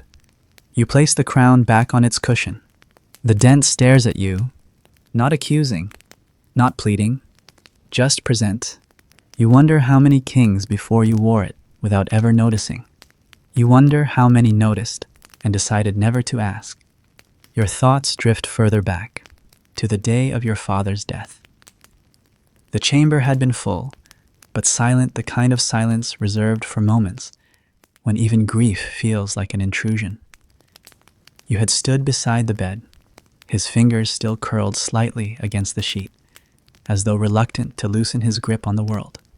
He did not die in battle. He did not die with ceremony. He simply stopped being alive. The transition had been so subtle, so unremarkable, that for a moment afterward, no one moved. And in that pause, you had looked at his face and thought, he looks younger now. It was only later, after the body was prepared, that they brought you the crown. And when they placed it in your hands, you had felt a chill so deep it didn't come from fear. It came from understanding. You were not becoming something. You were replacing someone. That knowledge has never left you. Tonight, the dent in the crown feels less like an anomaly and more like a punctuation, as if the metal itself had once tried to express what the man could not. You pour yourself a cup of wine darker than usual, bitter with age.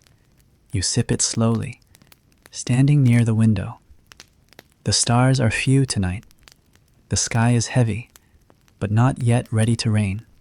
Somewhere below, you hear the distant clatter of hooves, guards changing shifts, perhaps a merchant leaving late.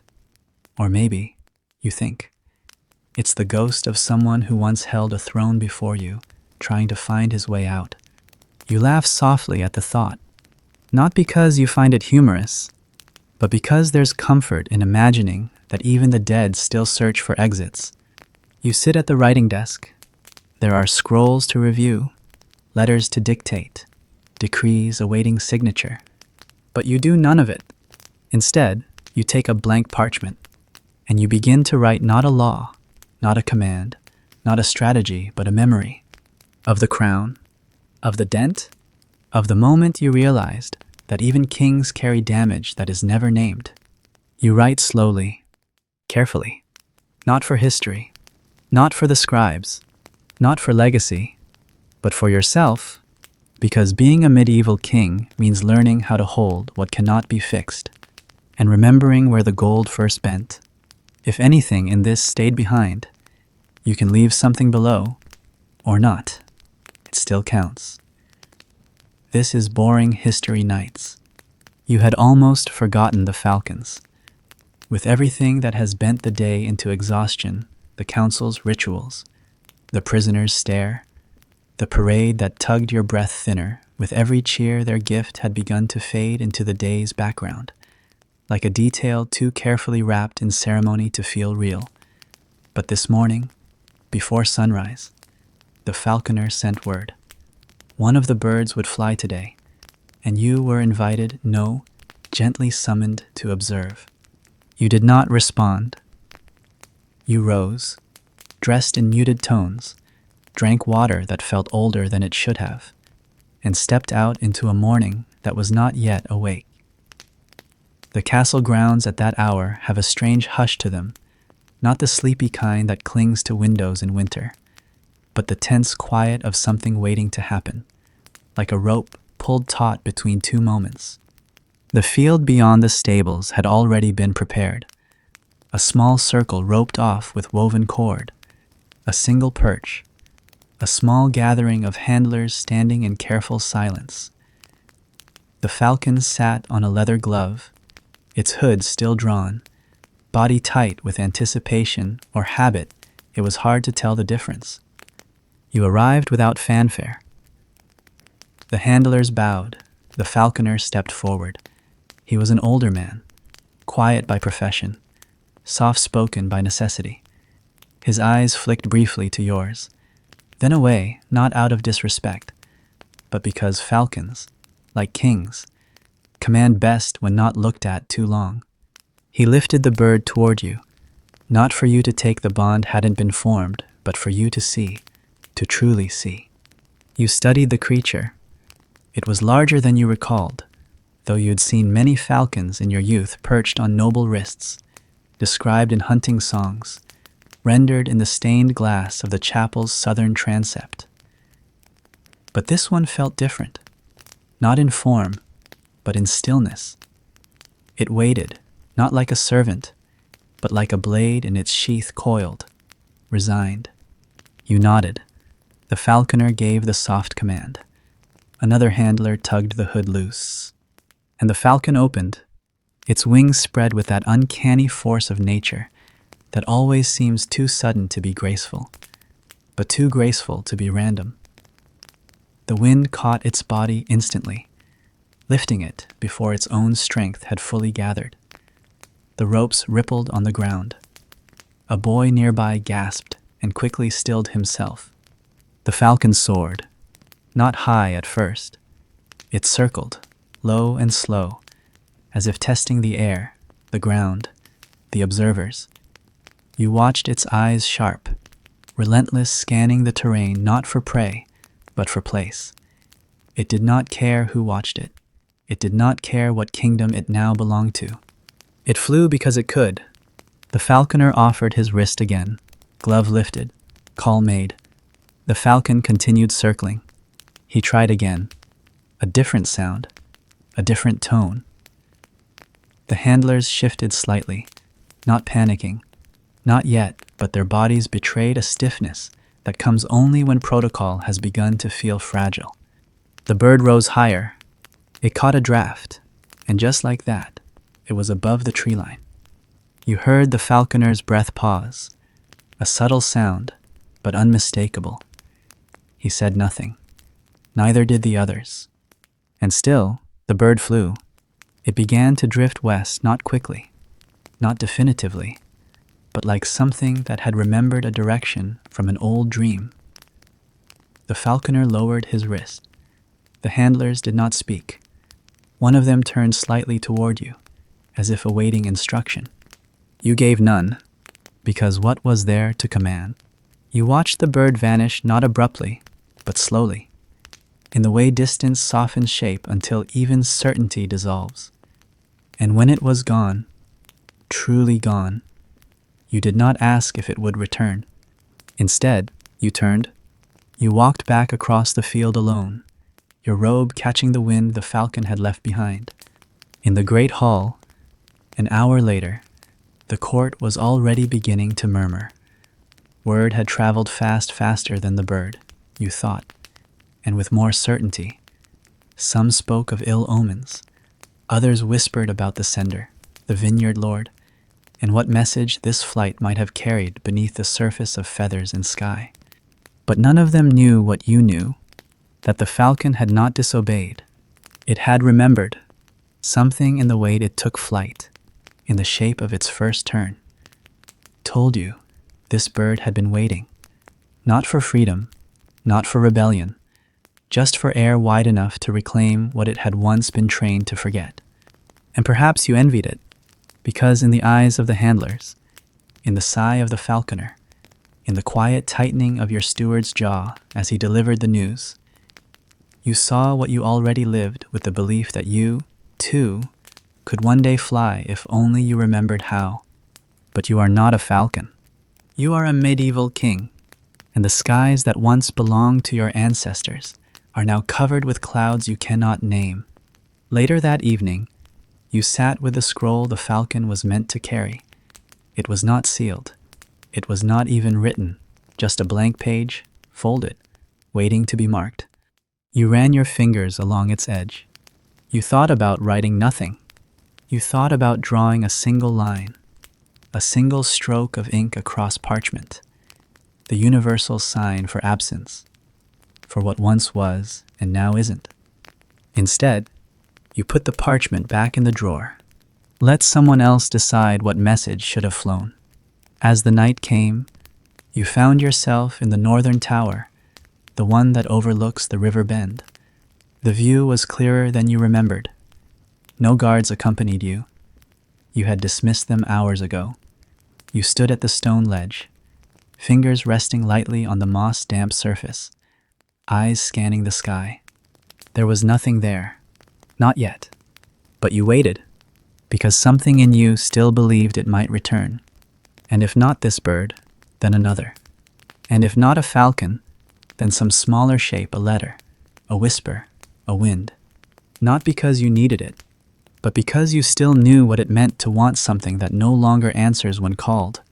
It was written before the crown touched your brow, long before, the chamberlain began muttering about grain taxes, or the priest dared to raise his voice in veiled sermons, or the page returned with silence stitched to his skin. This letter had been composed in a quieter time, not simpler. Never simpler, but before your name carried consequence, before your decisions echoed farther than your own heartbeat. You had been a prince then, not yet burdened by counsels, not yet studied by stewards with suspicious smiles, not yet betrayed by the weight of gold that seemed to grow heavier each time it circled your temples. The letter had arrived folded into a leather pouch, delivered not through official channels, but by a writer with no insignia, whose eyes held the tired look of someone who had traveled too far without rest or reason. You had read it alone. It was not long, only a few lines, but they were carved into you. She wrote with elegance, as always. Even on rough parchment, her pen had bled rhythm, the kind of handwriting that seemed to understand its own weight. It was not love, not exactly, nor was it condemnation. It was something older than both a reckoning. I knew who you would become, she had written. I only wonder if you did. You did not reply. You tucked it away, not in the fire where it might have vanished into ash and memory, but inside a small ivory box once given to your mother. You had kept it sealed, locked, untouched for years. It was not forgetfulness. It was avoidance. But tonight, of all nights, the box is open again, and the letter is still whole. You do not know what made you retrieve it, perhaps the falcon, or the parade, or the prisoner's familiar eyes, but now it lies before you, and you read it again as though its words are new. They are not, yet they sound different, aged not by ink or paper, but by the passage of your own silence. The letter did not change. You did. You remember her voice, too sharp, amused, filled with the kind of laughter that didn't care about decorum. She once told you that power was only beautiful from a distance, that the closer you got to it, the more it looked like rot beneath marble, like cracked portraits beneath fresh paint. She wasn't wrong. Even now, you wonder where she is or if she still lives. Such things are not asked aloud in the corridors of kingship. But sometimes, in the pauses between decrees and duties, you find yourself crafting a life for her, far away, anonymous, untouched by ceremony. You imagine her on the coast, perhaps, running a modest vineyard, waking each morning to the sound of gulls and not bells. You envy her that. You envy her everything, because she escaped, and you remained. The letter remains on the desk beside a candle that's burned too low. Its wax pools around the base, like time finally softening.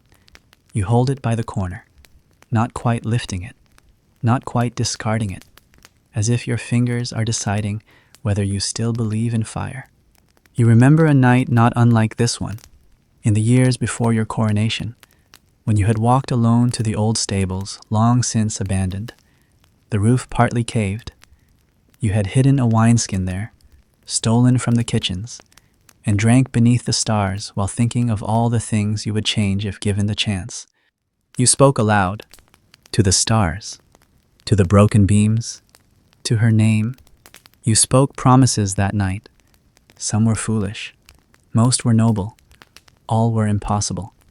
And when dawn came, you returned to the castle, as if nothing had happened.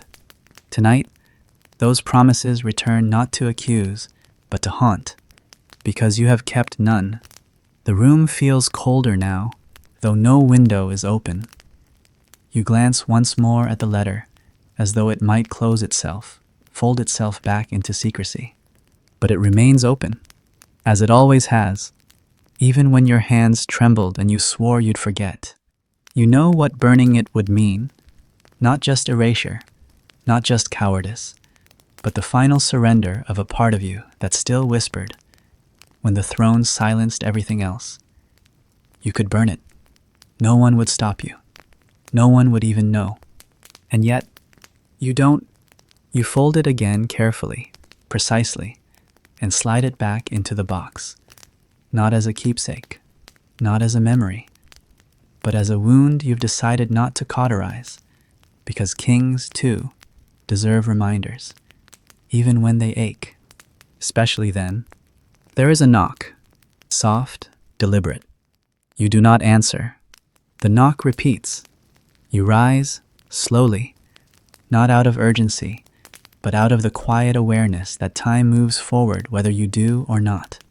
Outside the door stands a servant, young, nervous, holding a message, another missive from the border, another noble requesting audience, another problem for tomorrow. You nod and take it, offering no words. The boy bows, then lingers. You dropped something. Majesty, he says. You look down, a slip of paper, a different letter, newer, your own handwriting. You forgot you had written it. A draft, meant for a reply you never sent. To her, you had tried, once. The words had come slowly, awkwardly, as if your mouth no longer remembered how to form truth. You had stopped halfway through, crumpled the parchment, but apparently never burned it. The boy's eyes flick to the box, then to your face. He says nothing else. You nod again, dismissing him, then close the door. You sit. You read your own letter this time, and for the first time, you realize why you never sent it. Because it was not meant for her. It was meant for the boy you used to be, the one who once dreamed beneath rotted rafters and made promises to the dark. You set the draft beside her letter, two sides of the same coin, two versions of the same regret. You reach for the candle, not to burn them, but to watch them under its light just long enough to remember what it costs to keep certain things unspoken. Being a medieval king means issuing orders to others and hiding the ones you can't obey yourself. Let that be written somewhere, even if no one ever reads it, even if the wind carries it away, even if the throne forgets your name. The tray arrives late, later than usual, and later than permissible by the rhythms of the kitchen, which prides itself on punctuality the way soldiers pride themselves on blade sharpness. The clatter of plates, the steady rhythm of boiling pots, the hierarchy of hands moving like clockwork, all of it serves one purpose: to keep the monarch's table unquestioned and uninterrupted. But tonight, the door opens a half-beat too slow, and the food that is brought in, though plated in silver, though covered in finely embroidered linen, bears with it a silence that is not culinary. You do not rise. You do not even glance. You hear the footsteps of the steward who always insists on delivering your final meal himself. You hear the awkward pause, the tray being set down more gently than usual, as though gentleness could mask hesitation. Then the click of his heels as he retreats into the corridor and shuts the door behind him without a word. It is that silence, not the delay, that draws your attention. You glance at the table. One dish, a covered platter, small. No fruit, no bread, no wine, no taster. The last part is what chills you, because it breaks protocol. Even for kings, especially for kings, protocol is sacred. A taster always arrives first. They sit, they eat, they swallow, nod, and only then do you dine. But tonight, there is none. You wait, a minute, then another. No knock, no explanation, only the quiet hum of torchlight and the low moan of stone shifting in the corridor archways. You approach the tray slowly, more curious than alarmed, though your fingers begin to stiffen even before they touch the cloth. You lift it. Beneath the linen lies a plate of meat, cooked well, from appearance browned edges, flecks of rosemary, a hint of citrus and wine. It smells faintly of memory, a meal you once had in a warmer season, before the war with the Western lords, before the rebellion at the Eastern Bridge, before the Queen stopped looking at you during prayers.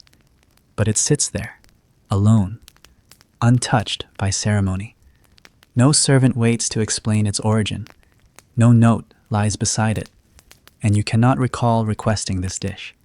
A medieval king does not forget his own requests. You know this. The platter stares back, quiet. You do not touch it. Instead, you walk to the hearth, where a smaller fire burns. You do not feed it. You do not sit. You only watch the logs crack, and the sparks curl upward like secrets trying to escape before they turn to smoke. You think of the cook, an old man now, loyal, too loyal, perhaps the kind of loyalty that bends over time, like a flag left in the wind for too many seasons. You remember how he cried when your father died, not out of grief, but exhaustion. He had been cooking for kings since before you were born. Now he cooks for a boy who became a king too soon. You remember his hands scarred from burns, twisted from years of cutting, stirring, lifting. You remember how he once said nothing terrifies him more than quiet food. Food should speak, he said, through scent, through sizzle, through the look in a taster's eyes. Tonight, the food speaks nothing. You return to the table, still alone, still no knock. You stare at the meat. You know, without tasting, that it has been laced with silence. Not poison, at least, not necessarily, but intent. And intent, in a court like this, can be sharper than any blade, because meals carry messages, and sometimes the absence of one is message enough. What wasn't served speaks louder. Where is the wine? You always drink a particular red with this dish from the southern vineyard, bottled 3 summers ago, poured only in evenings when guests are gone and the throne room is dark. You did not request it tonight, but it always comes. It did not come. Where is the bread? You break it with honey at night, a tradition your mother insisted upon, saying sweetness at dusk wards off bitterness at dawn. There is no bread tonight, only meat, no softness, no sweetness, just salt and silence. You do not eat. Instead, you pace. The room is large, but it feels smaller now, as if the walls lean in with each step you take. You pass the tapestry showing your great-grandfather's coronation stitched by a nun who died before finishing the border. You trace the thread where her needle stopped, just beneath the sigil. Then you pause, because something clicks in your mind, not sound, but memory. The tray, the meat, the silence. This isn't a meal, it's a message. You know who sent it, not with certainty, not in the legal sense, but the knowledge blooms behind your ribs, the way cold enters water, invisible at first, then undeniable. There has been talk in the council. You've seen the glances exchanged when you speak. You've felt the thin veneer of obedience peel away one layer at a time. Someone wants you frightened. Not dead. Not yet. That would be too crude, too final. But unsure. Distrustful. Someone wants you to question your food, your cook, your hands, your own breath. Because a medieval king who hesitates is a medieval king who can be replaced not with war, but with whispers. You return to the table. You sit. And for the first time in hours, you smile. Because now the silence is broken not by a servant, not by a taster, not by steel, but by your own clarity. You will not eat. You will not call the cook. You will not accuse, but you will remember. You will let them see the plate, untouched. You will let them wonder, because fear, when returned, becomes a mirror. Tomorrow, you will host a breakfast. You will invite every member of the council, and you will serve the same meat, same herbs, same wine. No taster. You will eat first, then wait. Let them wonder whether it's courage or cruelty that fills your stomach. Let them guess, because tonight, the message was clear, and you have written your own reply not in ink, not in blood, but in decision. You rise. You open the door. The steward stands outside, eyes wide. He says nothing. You nod once, slow and cold, then walk past him without a word. Because tonight, you are not hungry. You are a medieval king, and you've just remembered how to starve others with silence. The chapel was never yours. Not truly. Not in the way people assumed.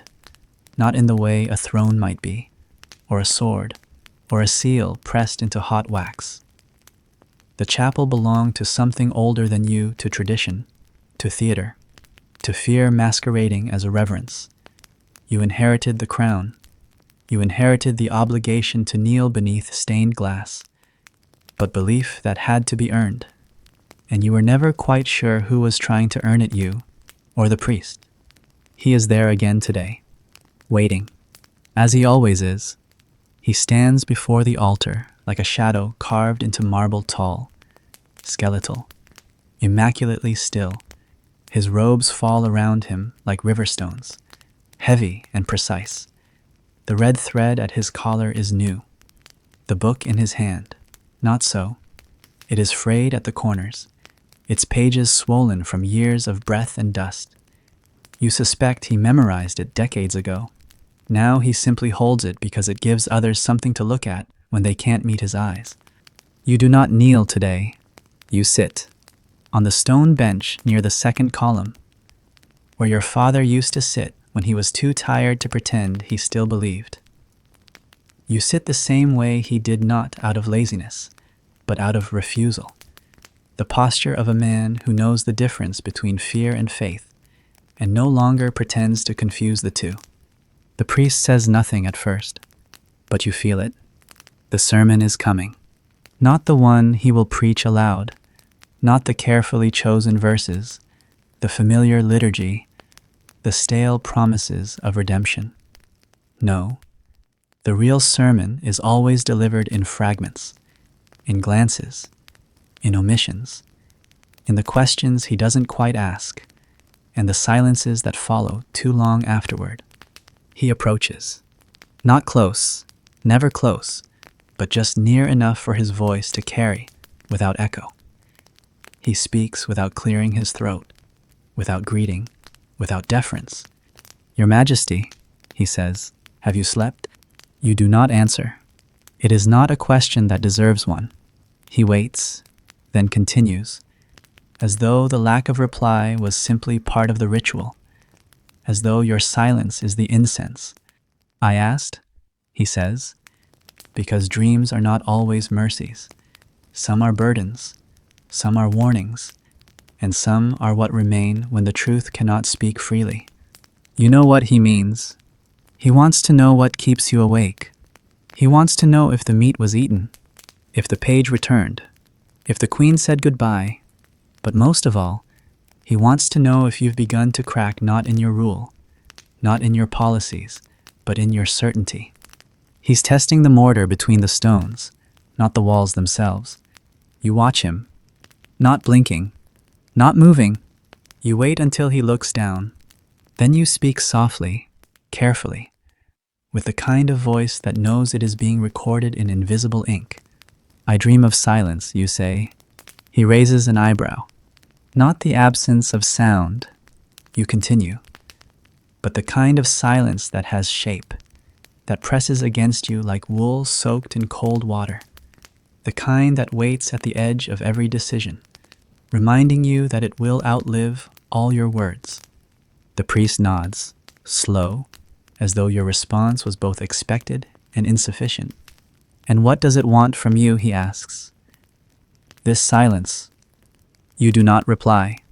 Not yet. Instead, you glance at the altar, at the gold leaf icon depicting the martyr king barefoot, bleeding, radiant with acceptance. You know the story well. He died for peace. But first, he had to lose everything. They never paint that part. They never depict the nights when he screamed into his pillow or wrote confessions he never sent. Only the final act matters in holy stories. Silence wants everything, you say at last. Then give it nothing, the priest says. You turn back to him. There is something in his voice you have not heard before, not defiance, not concern, but demand. You are not a shepherd, he continues. Though they would like you to be, they want you to soothe the herd, not wake it. They want you to bless the storm, not name it. And you ask, what do you want? The priest tilts his head. To be dismissed, he says. You blink. It is not the answer you expected. He smiles not warmly, but with a strange sort of mercy. Every priest who survives long enough in a king's court learns to dream of exile, he says. Not as punishment, but as clarity. You spend enough time near power, and you forget how to speak truth without polishing it first. You stand. The echo of your boots on the stone is the only reply. But he follows, not with steps, with words. And this time, he does not whisper. He preaches, loudly, to the empty chapel, to the high ceiling, to the ghosts of courtiers and monarchs who once sat where you now stand. Blessed are those who tremble, he says, for they remember they are still human.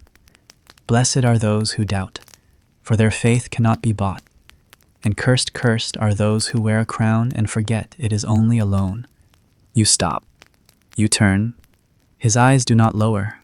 He has preached before crowds. He has preached at coronations. He has whispered blessings over soldiers' corpses and shouted absolutions over burning witches. But today, he preaches to one man. You. And you realize something else now. He is not afraid of you. Not because he believes himself immune, not because he thinks you are too kind to punish him, but because he has already suffered more than your wrath could inflict. You see it now in the twitch of his hand, in the yellow of his fingernails, in the way his back never fully straightens. The court did not wound him, time did, regret did. He speaks now not as a priest, but as a man who was once a boy with dreams, who believed kings could change the weather just by speaking. And he is daring you to prove him wrong. Is this rebellion, you ask? Only if the truth is a treason, he replies. The air between you tightens, the kind of tension that precedes neither violence nor forgiveness, but reckoning. You step forward. He doesn't flinch. You place your hand on the edge of the altar. The stone is warm, not from faith, but from sun, from time, from all the days that passed before you were born and will continue after you're gone. You look up at the glass. The colors bleed. The martyr king is still smiling. You do not smile back. You leave the chapel without another word. Outside, the morning wind has begun to rise. The banners along the balcony shiver. The guard at the end of the corridor straightens. You walk past him. You do not give orders. You do not call the priest to account. You do not send riders to inquire whether he speaks for others. You do nothing, because the truth is worse than rebellion. The truth, when spoken aloud, does not need a sword. It only needs ears, and yours are now open. By the end of the day, they will regret that. Because a medieval king who starts listening is far more dangerous than one who simply rules, and far harder to stop. You are not crying. Not in the way poets describe, with trembling hands or noble grief, not with head bowed or fist clenched to the chest. There were no sobs, no shaking shoulders, no prayers. Nothing shattered in the room, nothing fell. It was quieter than that. Just a tear, one, maybe two, that left a thin trail down your cheek before disappearing into your collar. You didn't wipe them away. You didn't hide. You only sat there, motionless, your elbows on the armrest, the crown a little too far back on your head. A posture no artist would paint, not a portrait of strength, just a man with too many thoughts and not enough silence to hold them. And that's when it happened. A flicker in the corner of your eye. Not a sound, but a change in weight in the atmosphere of the chamber. A shift. So faint it could have been imagined. But you turned. Slowly. And there it was. The curtain wasn't closed. Just a hand's breadth of velvet pulled aside. Enough for a sliver of corridor, enough to see what shouldn't be seen, or more precisely, for someone else to see what they should not. You don't know how long it had been like that, whether you were watched for a heartbeat or a full minute, whether they saw the tear or just the aftermath, whether it was a servant passing by, a guard, a page, or someone who stayed longer, someone who stayed too long. Your stomach doesn't turn. You've gone past that, past the instinct to panic, to call out, to demand who it was. That kind of reaction belongs to men who still believe in control. But you've learned a medieval king doesn't control much. He manages. He anticipates. He absorbs. So you sit back, upright now. You press your thumb slowly against the armrest, and you breathe. The air in the chamber is heavier now, not because of shame, not even because of exposure, but because you've just become a story, one that will leave this room faster than any rider. A story passed from mouth to mouth, not by those who wish you harm, necessarily, but by those who crave meaning. They will describe it differently. Some will say you wept because of a betrayal. Others will swear you were praying. One will insist you spoke a name. Another will say you were holding a letter. All lies, all half-truths, all stronger than silence. You rise. You walk to the curtain. It sways slightly as if exhaling. You pull it shut, not angrily, not with the theatrics of outrage, but gently, almost kindly, like tucking in a child who wandered too close to something cold. Then you wait, not for justice, but for the consequence. Because the thing about being seen is that it cannot be undone, even if they never speak of it, even if the curtain stays shut forevermore, even if the corridors pretend not to know the image has already taken root in someone's mind. And it will grow there, curling into their opinion of you like ivy on stone. The medieval king who cries, the king who broke, the king whose eyes glistened when he thought no one watched.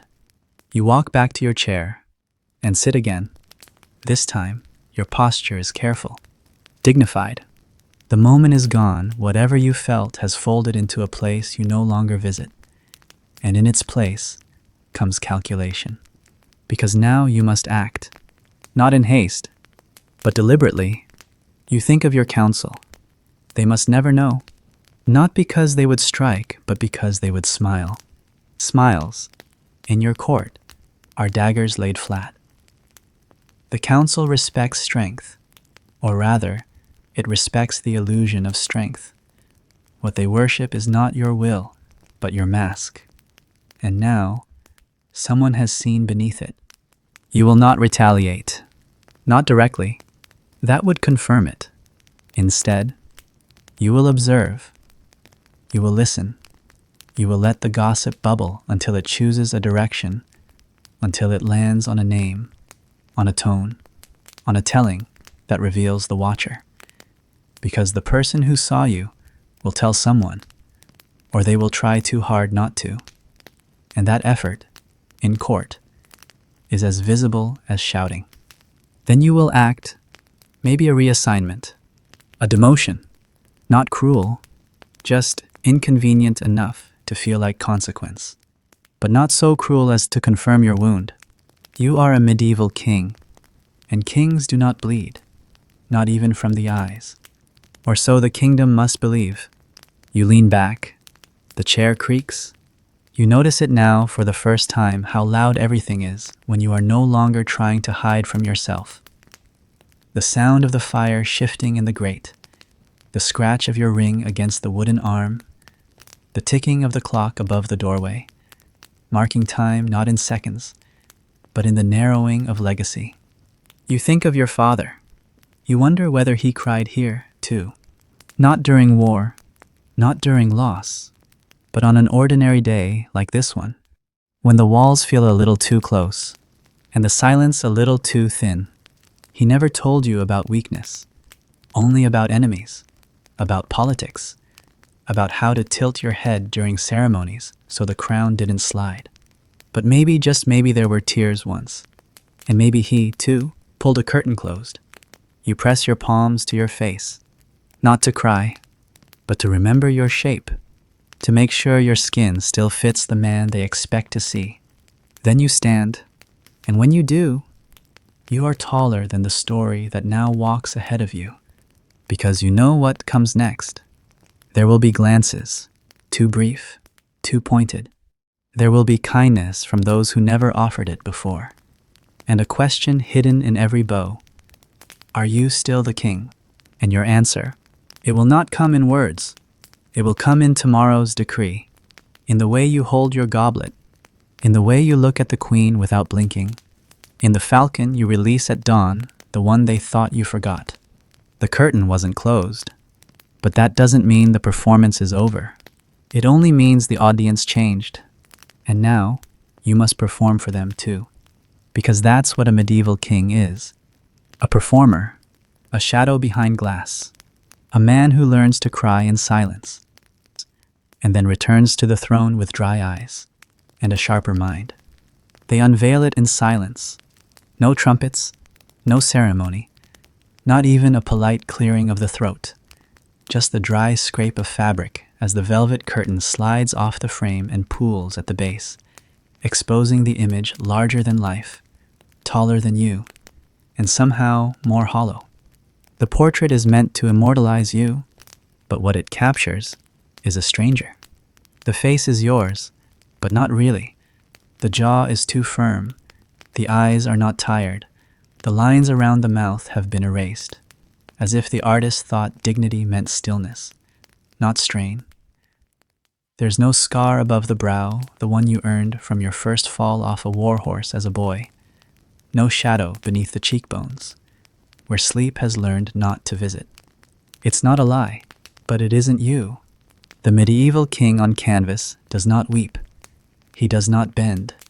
He does not forget names or stare at the floor too long when speeches go on longer than hearts can follow. He holds his sword with grace, though you've never drawn one in months. His crown sits comfortably, like it belongs there, like it doesn't ache after an hour. You glance at the councilman who commissioned it. He smiles, pleased with his arrangement. He thinks he has given you something powerful, an emblem, a legacy, an illusion so clean it gleams, but all you see is a warning. This is who they want you to be. This is the version of you that they will remember, not because it is true, but because it is painted in oil and blessed by time. You step forward. The room watches, not with admiration, but with expectation. They want to see how a king reacts to being made myth. You say nothing. Instead, you observe. The angle of the shoulders square, stiff, unburdened, the lips thin, set in a calm you rarely feel.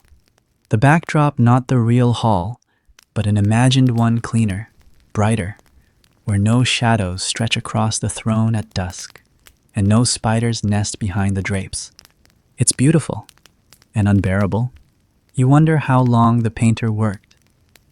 Weeks, certainly, perhaps months. Perhaps he watched you from the edges of the chamber, in meetings, at mass, during hunts, sketching every turn of your head. Or maybe he only saw what he was told to see, what they whispered a king should be. You remember sitting for it once, maybe twice. You were tired, you were annoyed, you asked for no more sittings. And yet here he is, a version of you made from memory and orders. You reach out. Your hand doesn't touch the canvas. It lingers in the air, hovering over the chest of the painted king, as if hoping for a heartbeat that will never come.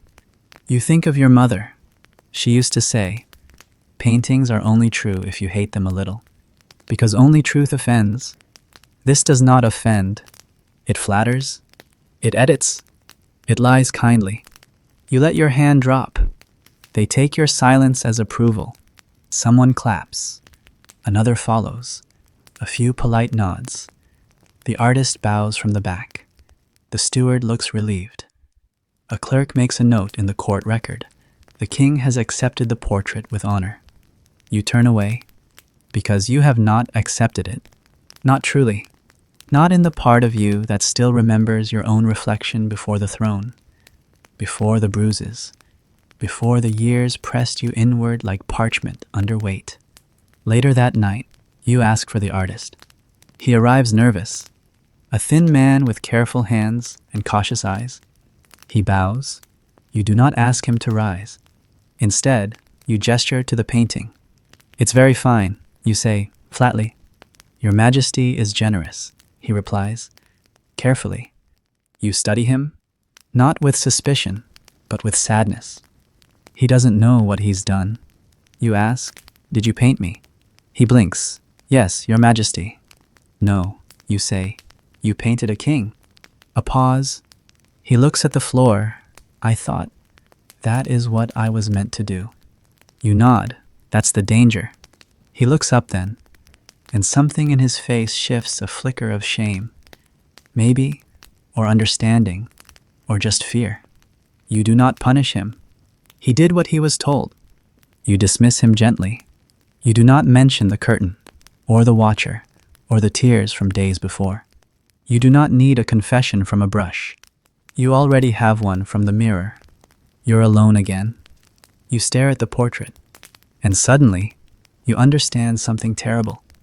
That this image, this false, polished, regal version of yourself will outlive you. When your bones lie forgotten beneath the chapel floor, when your name becomes a minor line in a minor chronicle, this painting will still be here. Hanging, gleaming, telling stories you never lived. You feel a chill, not from the air, but from time, because this is what it means to be a medieval king, to be remembered for what you never were, to be adored in paint and forgotten in truth. You close your eyes, and for a moment, you wish you had never worn the crown, that someone else had taken it, the brother, the cousin, the knight who once beat you at wrestling in the orchard, anyone. Because now you belong to history, not the real one, but the one written by councilmen and painted by quiet men with nervous hands. You sit down and stare at the face that isn't yours. You whisper, "You'll be loved." The portrait says nothing, but somehow you hear it anyway, not by the people, only by time. You smell iron before you see him, that quiet, distinct scent that clings to a wound like a memory, not sharp, but heavy, metallic, living. It rides the air into the council chamber long before the boy crosses the threshold, long before your steward turns with narrowed eyes, before the hush falls over the scribes. It arrives with a solemnity that words cannot carry. He stumbles, but does not fall. His tunic is torn near the hem. His knees are scraped raw. Blood, not bright, but rusted at the edges, marks the side of his face. He says nothing, just stands there, hands open at his sides, as if waiting for something, punishment, permission, or perhaps simply the chance to breathe. You do not rush to him. That would be a mistake. You are a medieval king, and kings do not run to page boys, not even when they bleed, especially not when they bleed. Instead, you dismiss the chamber with a flick of your hand. They hesitate. You repeat it. They bow, reluctantly, and file out, one by one. But their eyes linger. Even the guards, trained to be blind to the drama of the court, glance back over their shoulders as they leave. They know something has shifted. Something has returned, though they're not yet sure whether it's good or ill. When the doors close, it's just you and him. You rise, slowly. Your boots echo against the stone, measured, deliberate. Not cold, but composed. You do not ask if he's hurt. You do not ask what happened. The blood already speaks for him, louder than any trembling voice. He looks up at you, and in that moment, you realize something more terrifying than injury. He is not afraid. Not of you. Not anymore. You gesture to the bench by the fire. He sits, stiff, uncertain whether to rest or remain at attention. The ash in the hearth glows faintly. a dying amber pulse that casts long shadows along the chamber walls. You say nothing. Let silence speak first. It stretches. He breaks it. I tried, he says, voice brittle. I remembered everything. You nod, just once. The boy had been sent with a message. A quiet one. Not written. Not official. A whisper meant to travel where no document should.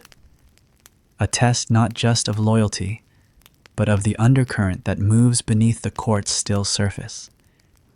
He was to carry your words, words about a threat, about an old debt returning, about the cracks forming behind noble smiles. And now he returns with blood and silence. What happened? His fingers twitch, digging into his own knees. They knew I was coming. Not a question, not a suggestion, a certainty. Your jaw tightens. They met me at the bridge, 3 of them. Not in armor and robes, like monks, but I saw the steel beneath. He looks at you again, not as a child to a master, but as one soul to another, battered by the weight of things too large for their frame. I said nothing, he says. I bled before I bent. You feel something stir, not pride, not exactly. Something quieter, something sadder. He is too young for this. They always are, and yet he is already more than what you were at his age. You nod again, and now he hesitates. Then one followed me, I think. I lost him in the woods. You pace, slow, steady. Your hand finds the back of the chair, grips it. This was supposed to be small, a private signal. Now it has teeth. Now someone has made it clear. You are being watched not only in chambers and chapels, but in the spaces between, in the messengers you choose, in the silences you send. Do you know who they were, you ask? He shakes his head, then adds, but I know who sent them. You stop. He speaks a name. It's not a surprise, but hearing it from someone so bloodied makes it real. More real than rumors, more real than whispers, more real than the quiet glances exchanged at feasts when the name is spoken and no one drinks for a moment too long. You sit. The chair creaks. The boy flinches at the sound. You speak carefully. Say it again. He does. It doesn't echo, but it fills the chamber like smoke. Now it's confirmed. A rival, an old ally once, a brother in all but name, raised together, trained together. You shared tutors, shared secrets, laughed under the same oak tree where now your guards stand with drawn bows. And now he is moving against you, not with war, but with fear, with shadows, with silence, with bruises on page boys. You stare at the fire. There is no decision to make. It was made the moment the blood dried on the boy's tunic. You will not confront him. Not yet. That would be expected. And the game you're now playing is not one of crowns, but of time, of knowing when to bleed, and when to let the blood dry into memory. You speak again, softly, gently. You are dismissed. The boy doesn't move. He searches your face for what you don't know, forgiveness, approval, or simply someone to say that it mattered. You offer neither.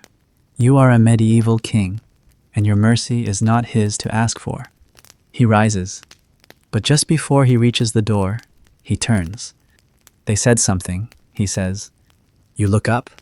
They said, even kings forget who lit the first candle in their dark. And then he's gone. The door closes, and you are alone, completely, utterly alone. The words hang in the chamber like frost. Even kings forget who lit the first candle. A threat, a warning, a memory, or perhaps a truth.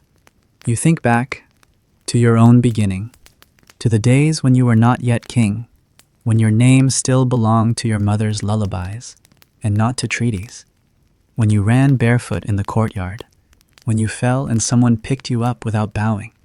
You remember a voice, someone who told you stories, Someone who placed a candle in your hand and said, "Let this light the night until your name is strong enough to do it alone."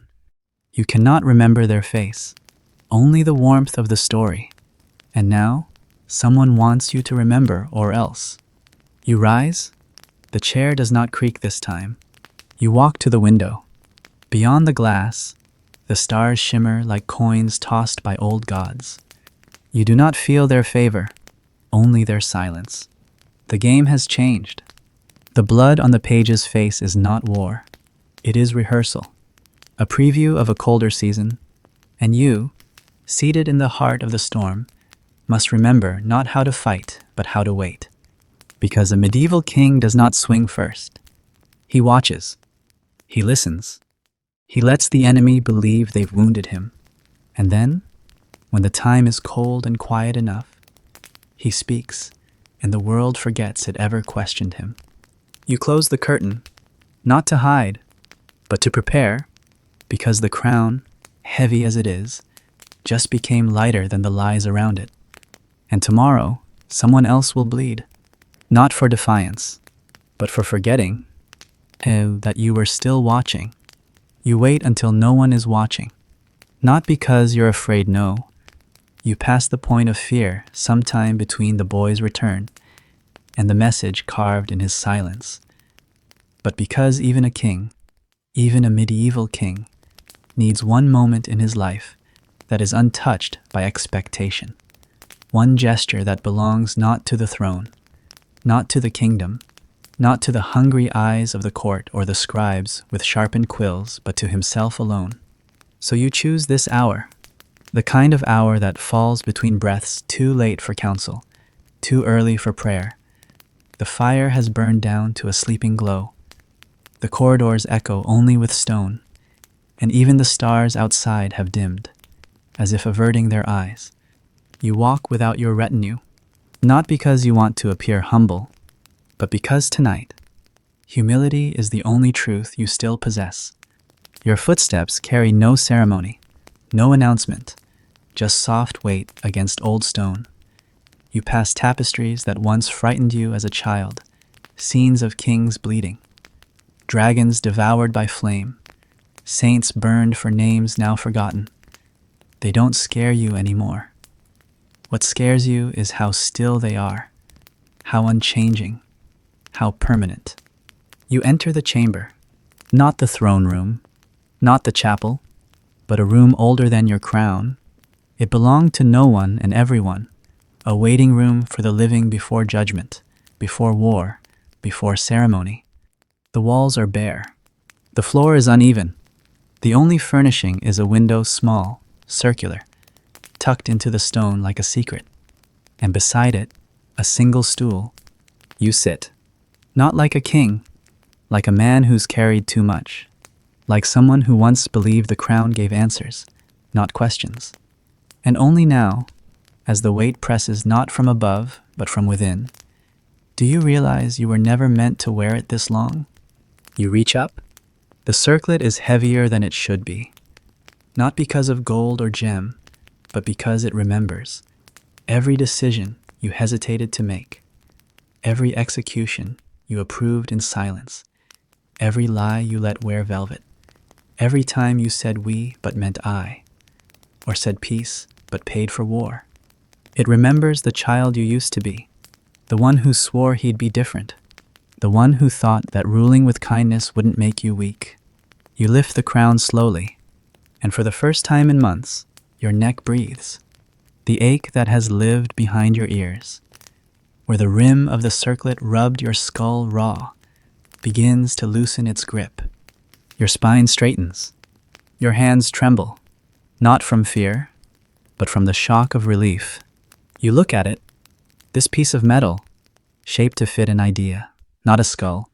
Reflected in its polished edges are all the faces you've learned to doubt: the ministers who smile too quickly, the queen who leaves without goodbye, the brother who rides too often with armed men, the priest who preaches with a blade beneath his robe, and your own face, too.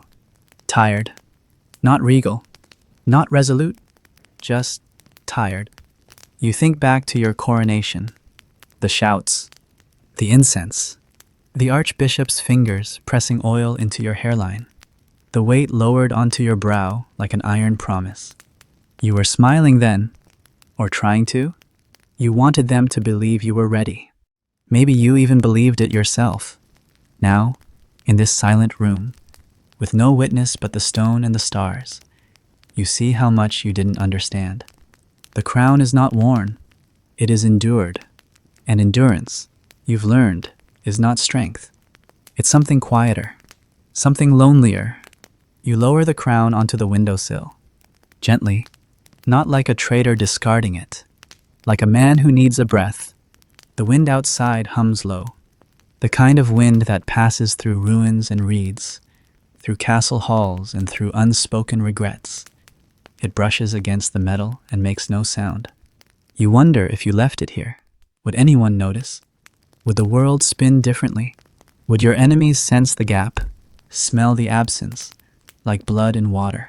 Or would nothing change at all?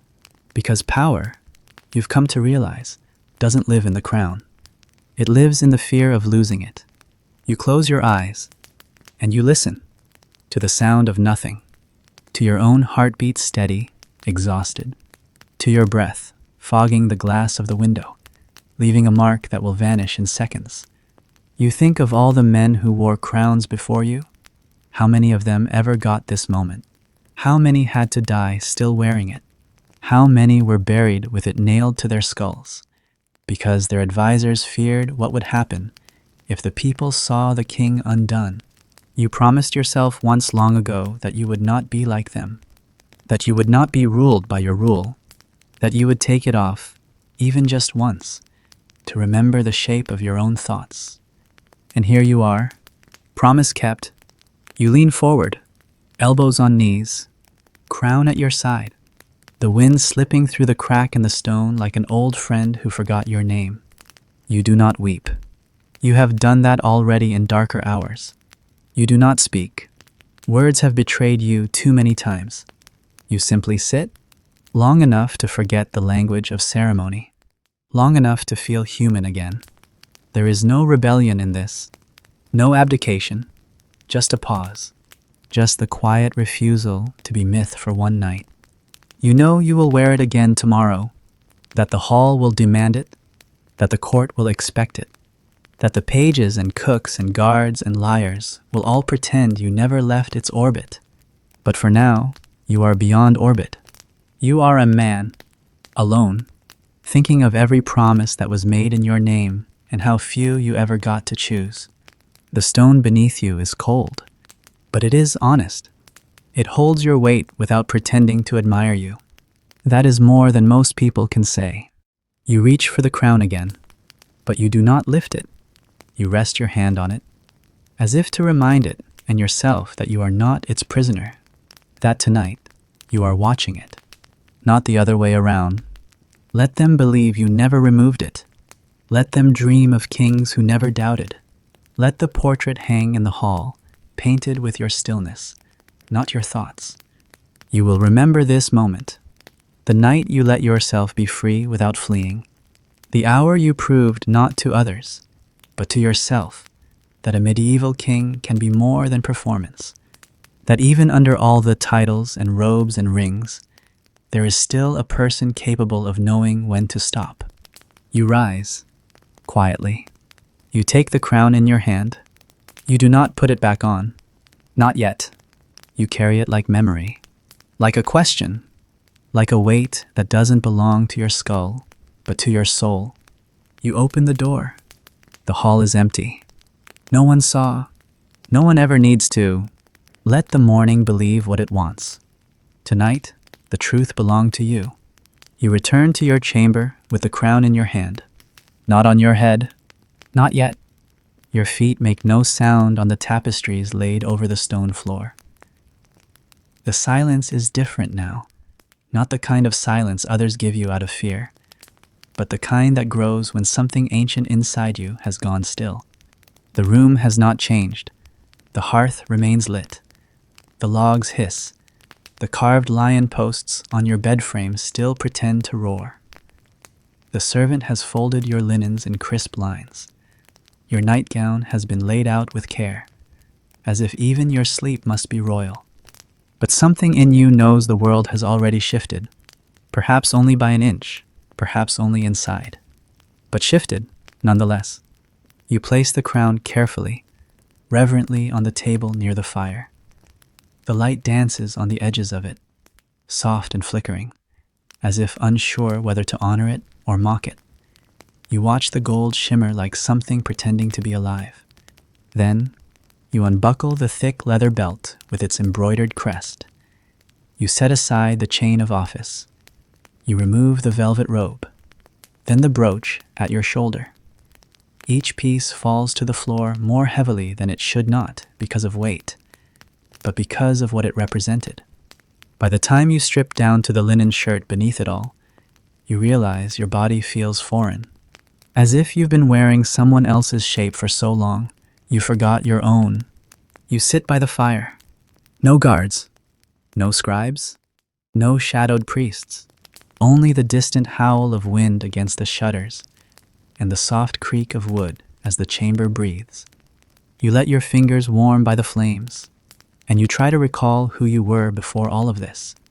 Before the seal on the scrolls began with your name, before the weight of war plans and wedding treaties and rumors of famine were stacked beside your breakfast, before your signature meant life for some and a quiet, unseen death for others.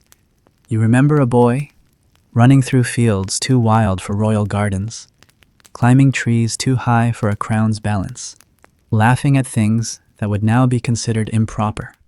You remember your sister long buried now, who used to dare you to speak with commoners on market days, who used to steal bread just to see if you'd cover for her. She used to say, "Even kings need to know how to lie for love." She died before you ever sat the throne. You've never lied for love, only for power or protection. You wonder if there's still a difference. You stare into the fire and wonder where the boy went. Not the heir, not the king in waiting, but the child who once believed in justice without blood, who thought courage meant truth. The court taught you otherwise. You remember the first time you sentenced a man to die? He had stolen from the treasury a small sum, a starving family. You were told to be merciful, so you gave him exile. He died before winter, in a ditch near the border. Mercy, they told you later, should never be confused with softness. The next man you sentenced didn't receive exile. You slept better that night and hated yourself more. That was years ago. Now the decisions come faster. The justifications flow more easily. The parchment stacks higher, and the faces blur together. The decisions no longer haunt you. They simply reside in you, like old furniture, heavy, unmoving, part of the room. But tonight, you feel them again, not with guilt, but with weight. A medieval king does not get to be light. The wind howls again. You rise slowly, like a man who has aged 10 winters in a single dusk. You walk to the window. You lift the latch. The cold slips in bracing, real. You breathe it in, and for a moment, it feels clean, honest. The stars are bright, too bright. The kind of brightness that makes the heavens feel indifferent. They watched your coronation, and they will watch your funeral, and neither will mean anything to them. They do not blink for kings. You stand there for a long time, letting the chill numb your fingers. You do not pray. There is no one left to pray to, only choices and echoes, and the faint memory of a man you once might have been. You turn back toward the room, and that's when you see it. Not with your eyes, not just yet, but with something deeper. You see the absence, the hollow, the place where you used to live inside yourself. It is quieter now, not dead, just distant, as if the soul has walked ahead and left your body behind to finish the motions. You know you will sleep tonight, deeply, maybe, or not at all. But either way, you will wake tomorrow, and the court will expect you to speak, to rule, to smile, to forgive, to punish, to be the medieval king they painted, Not the one who took the crown off in silence and watched his breath fog a window no one else noticed. And you will do it. Because someone must. Because the people need food, the borders need protection, and the nobles need pretending. But something in you will remain behind. In this room, by this fire, near that crown, and when they call your name tomorrow, when the great doors open, and the crowd murmurs, and the steward raises his voice to announce your entry, you will walk in, and they will see you. But they will not know that tonight you left, that tonight you died not with violence, but with quiet. That tonight a man stepped away from his name, and into the shadow it cast. You will still sign the scrolls, still wear the ring, still kiss the seal, but your signature will no longer belong to you. It will belong to the mask, to the role, to the version of you that survived. And as the day unfolds again, as the advisors whisper and the kingdom watches, you will remember this moment, not as grief, not even as freedom, but as truth, that a throne may keep your body, but by nightfall your soul has gone elsewhere, and the man who returns in the morning is not quite you, not anymore.